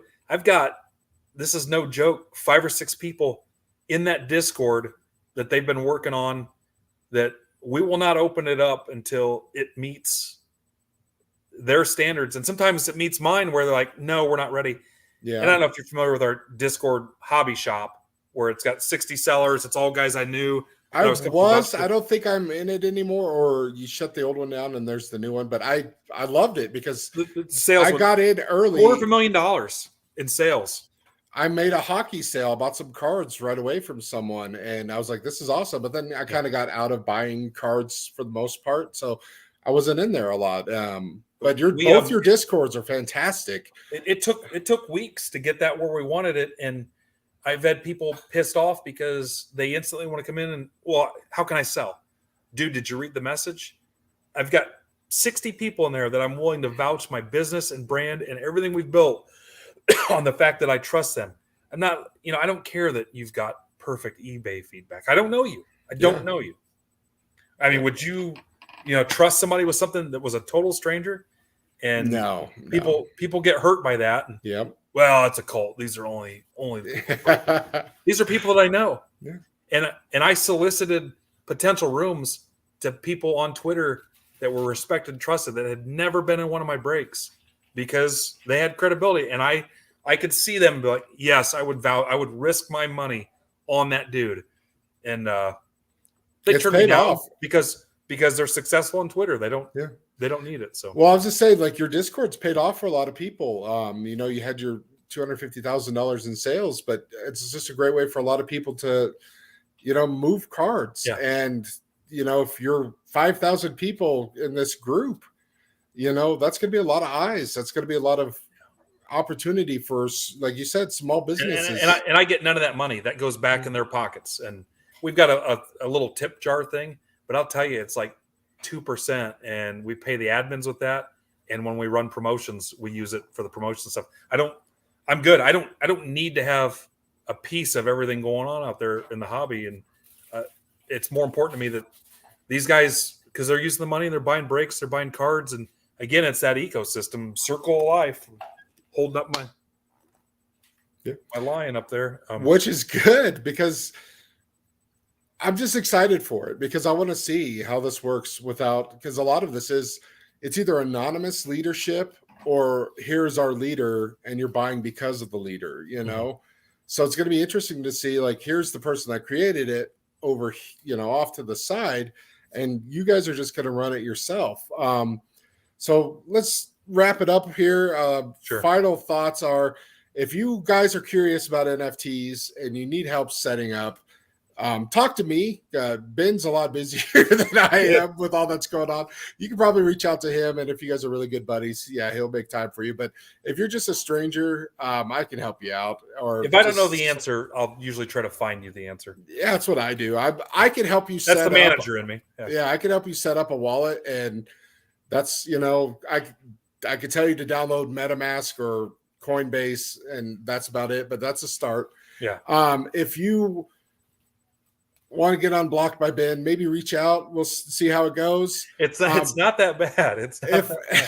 If not, if you just really care about Ben, but you want to get in on this NFT, just keep an eye out for his NFT Twitter and then the Discord and all that. I'll spin it this way: if you'd like to revisit whatever we did where we're not talking, find a way, and just for the sake of the new year and just trying to new opportunities, do the right things. Unless you're a couple people, but it's not. I joked with you earlier that people will tag me in something, and the person will be blocked, and I'll be like, "Oh, they blocked me," and they're like, "Why?" I'm like, "I don't know, but I probably deserve it." And then they'll go talk to the buddy, and the buddy will unblock me, and then they'll DM me and be like, "Do you remember why we did it?" I was like, "Are you a fan of Billy Joel? Were you one of those people that got offended when I roasted Billy Joel on Ivan's thread?" And they're like, "No." Then I was like, "Then I said something stupid and tripled down on it as a joke, and I thought it was funny, and you didn't." But and I don't remember what that joke was. But then they're usually like, "Oh, okay." And I've had that happen recently, and we're all cool now, so it's great. I will say, like on sales thread stuff where they post without a price, and then I look and see they're not following me, I'll try to DM them or message them.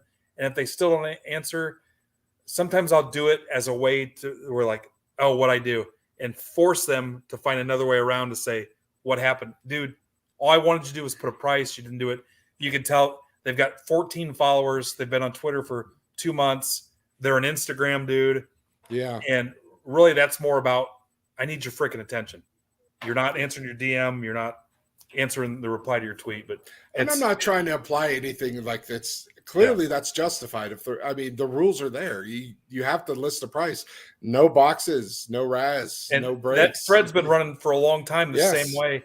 And for as tight as the rules are, I think people like it and appreciate it because it's not $1, and hobby connector DM robot for prices. And I know those guys.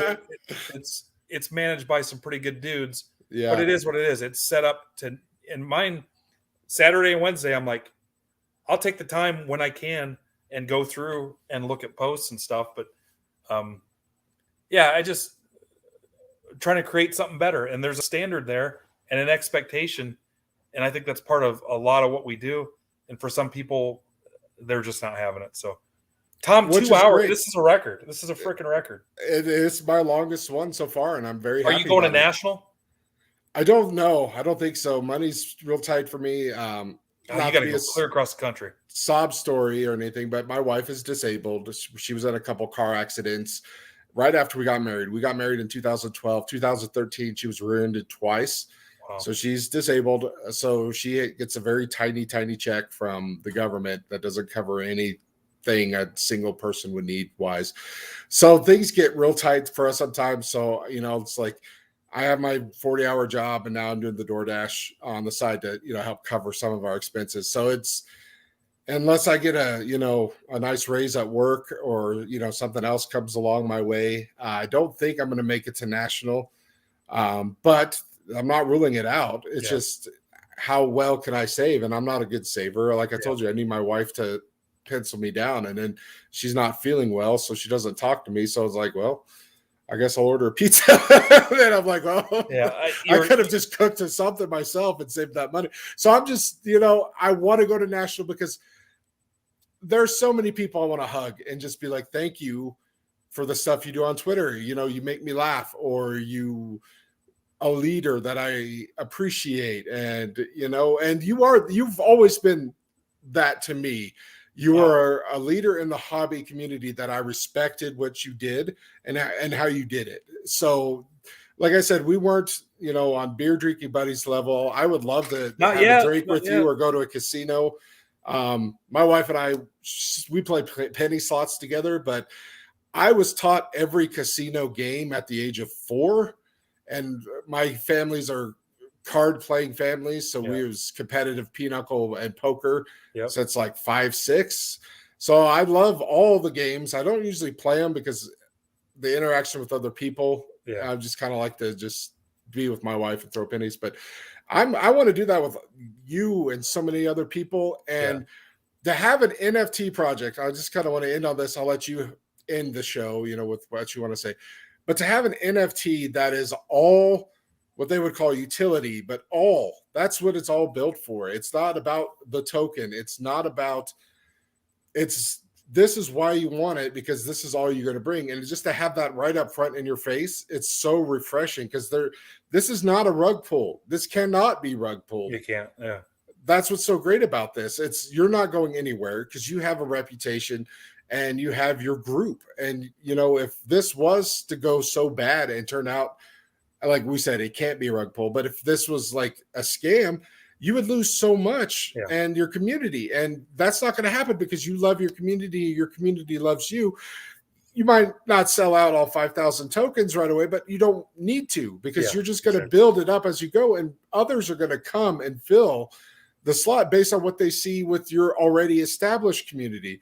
So it's just about, trying to emphasize, like, you're not going to be a NFT degen just by buying into the Breaker Club. So I'm after card collectors. I'm after card people. Yeah, but I mean, some of them, they're just so weirded out or boomerish, to use that term, about things. It's like, we just need to convince them that, hey, NFTs are just another way to collect, but in a different way that's better in some ways, and sure, not as good as others. But I'm always up for a conversation, because, you were talking about stuff in the DMs, and I was just like, yeah, I love all these things you could do. And you're like, I already thought of it. And that's what makes me happy, is when people just see real world stuff, because I think I told you, I was like, you just put your poker chip as an NFT and you got that. You're like, yeah, dude, I'm already working on that. And I was just like, yes. The example I've used is Montgomery Club. People paid $600 without even thinking about it. Yeah. And what you got was the right to buy a couple boxes once a month or whatever it is, a day before everybody else. Yeah. Where I'll take. Oh, you get like a free set. They took away the keychain or the pin or whatever, but very little. I'll ask for early access.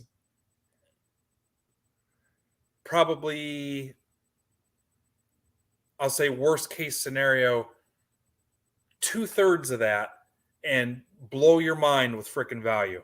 And you're gonna get that.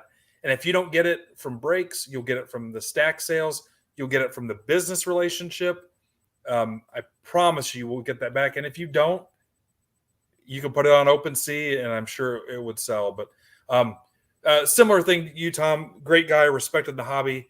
I see who's in your circle, who retweets you, who supports you, who posts. There are people I respect. It's been an eye-opener for me too.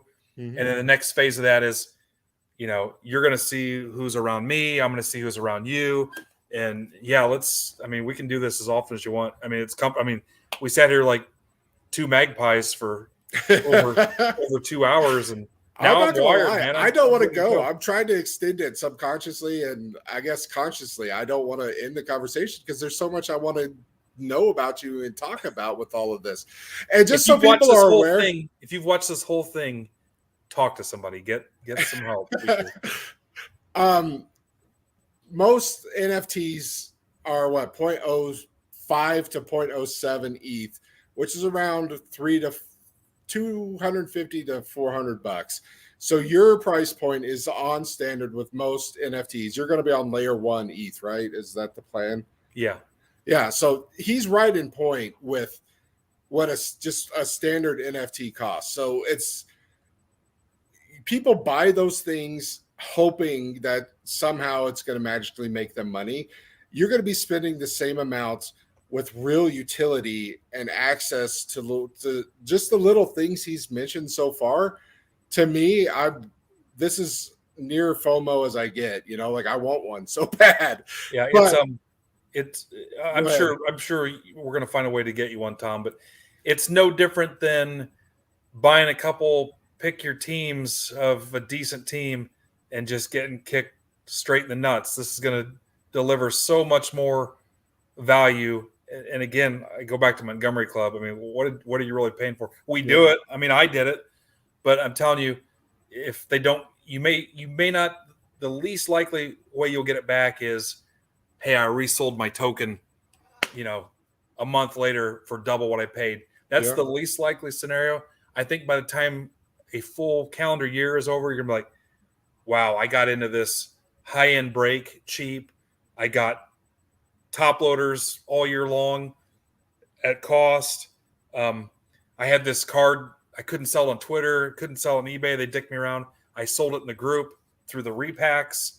I didn't talk on that, but I'm so excited for that because how many garbage autos do you have now that are like $1, and you could sell them back to the Midwest or the club and store? We're not going to they're going to pack it with other stuff. It'll be a mix. Yeah, and then you What's can going to break happen it is or whatever. You're going to have a couple thousand people that understand that, hey, I'm going to reshuffle these back into the deck and get something different, and everybody benefits from it. And very rarely do you get an everyone wins scenario where, in most cases, I bought into this break and I was done. That's the end of the relationship. With a lot of breakers, that's the end of the relationship. And the ones I mentioned tonight, I would say not those, but a lot of those other guys. And I didn't name everybody. There's a ton of great guys out there, but I don't want the cycle to be done when you get the cards in the mail.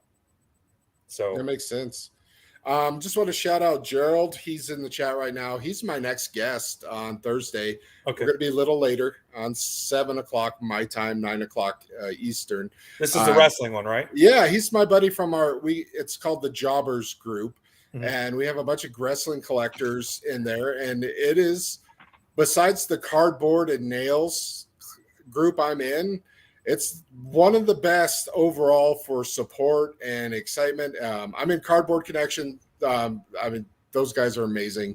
I don't want to sell that short because that group means the world to me. That's Goldline and Che and lots of people there, Vito's and that one. But so yeah, shout out to him. It's going to be fun. I want to talk wrestling and I want to talk.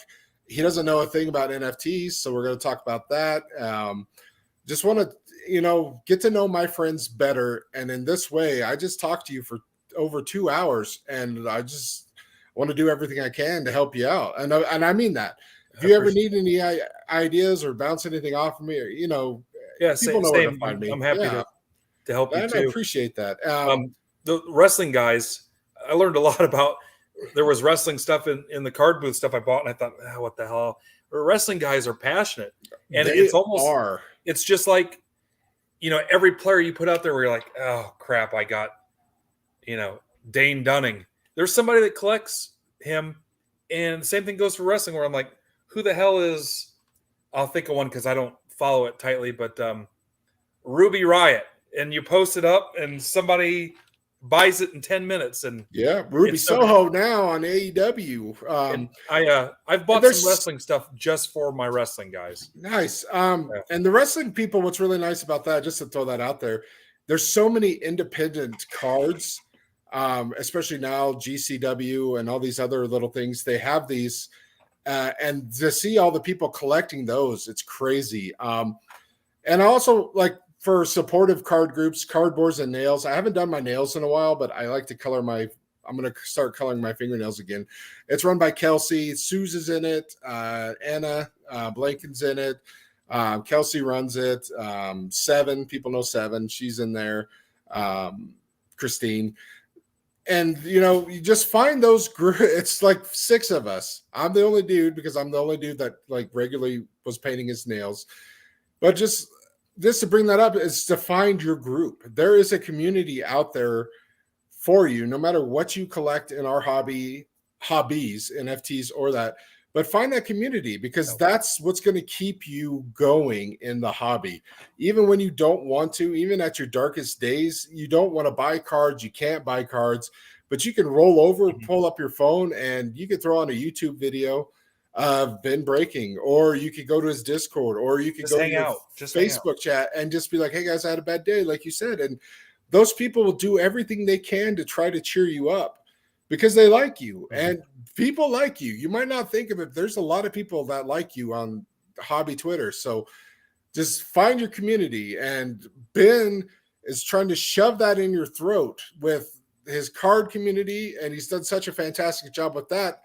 He's like, this translates well into something we can do with NFTs to make it NFT friendly for our hobby people, just to suck in everybody into this one huge community and to offer all these things. Like you said, if a small business owner is like, hey, I can get you 10% off your car insurance for joining Midwest Box Breaks, you know? Yeah. I mean, that means Geico, right? Laugh at that, but I mean, card guys spend money. We all need stuff. So just partnering and finding these resources, that's such an amazing idea. I had ideas for your project that I was trying to think of, and I got most of the, a lot of the stuff, but you went in the way, a little bit of a different way. I was thinking you were going to be more like 50-50, like NFT, and then here's some box breaks and here's some other hobby stuff we could do. But you're really just like, owning the NFTs, the only NFT thing really we got going on. It's all just about this community and how we can help each other collect better and be better. And I'm just blown away. I don't want to scare away the NFT only guys because it'll push some buttons for them. But everything these groups are trying to be, we're already doing. And that was my whole point. That's how I knew. Everything they want to be, the Discord community, the community utility, we're knocking that out of the park right now from jump. Yeah. And you're not going to get, I'm not a developer. I'm not an artist. I told you the air fryer story. But my air fryer, what I will do is I'm comfortable putting around a solid team that like, eventually you guys will talk to Wally and you'll talk to Craig and some of the other people. I'm sure in their mind, because they don't know me enough to comfortably laugh at me. I know Craig Caruso. But I know in their head, they're just like, oh my God, is he really that? Because we were on a call where I'm sure the questions I asked are brought out. And I'll tell them, guys, I'm going to say dumb stuff because I don't fully get this yet, but I trust the people around me and I'm willing to go all in on those people around me because I trust them. And I'm just the guy that opens the packs on the freaking camera. Yeah. There's so much behind me.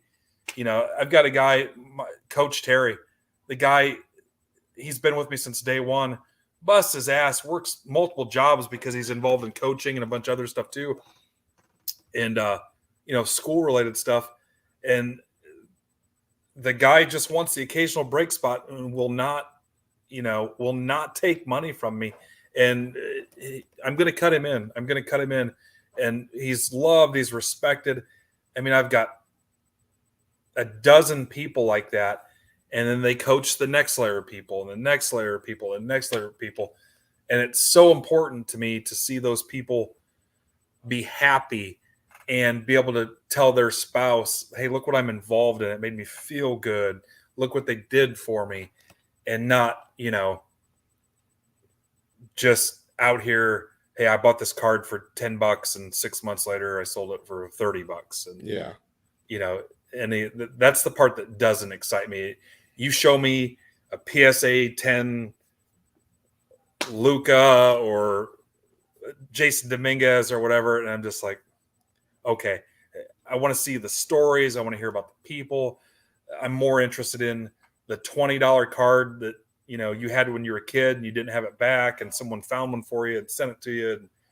And you sent $100 at the cancer charity we just did, and things like that. That's the thing that pushes my buttons, because I've seen cards. I've seen cards. It doesn't excite me. I see cards every day. Really, I'm invested in people, I guess, is the bottom line. Yeah.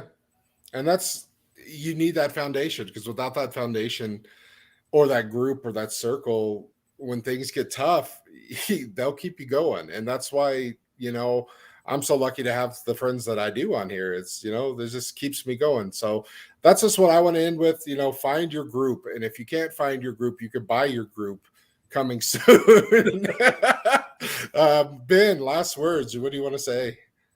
Just thank everybody. I know it's coming up on the end of the year, and the support's been great, and the friendship's been great, and so many hardworking people in our group and in our circle. And for the guys that don't know us and don't know us on Twitter, don't rush to judge. Look in at a next step and look at what we're doing. Give me 5 minutes of your time. Take a look, listen to us, and know there's a place for everybody. And I really want to include everybody in the things coming up.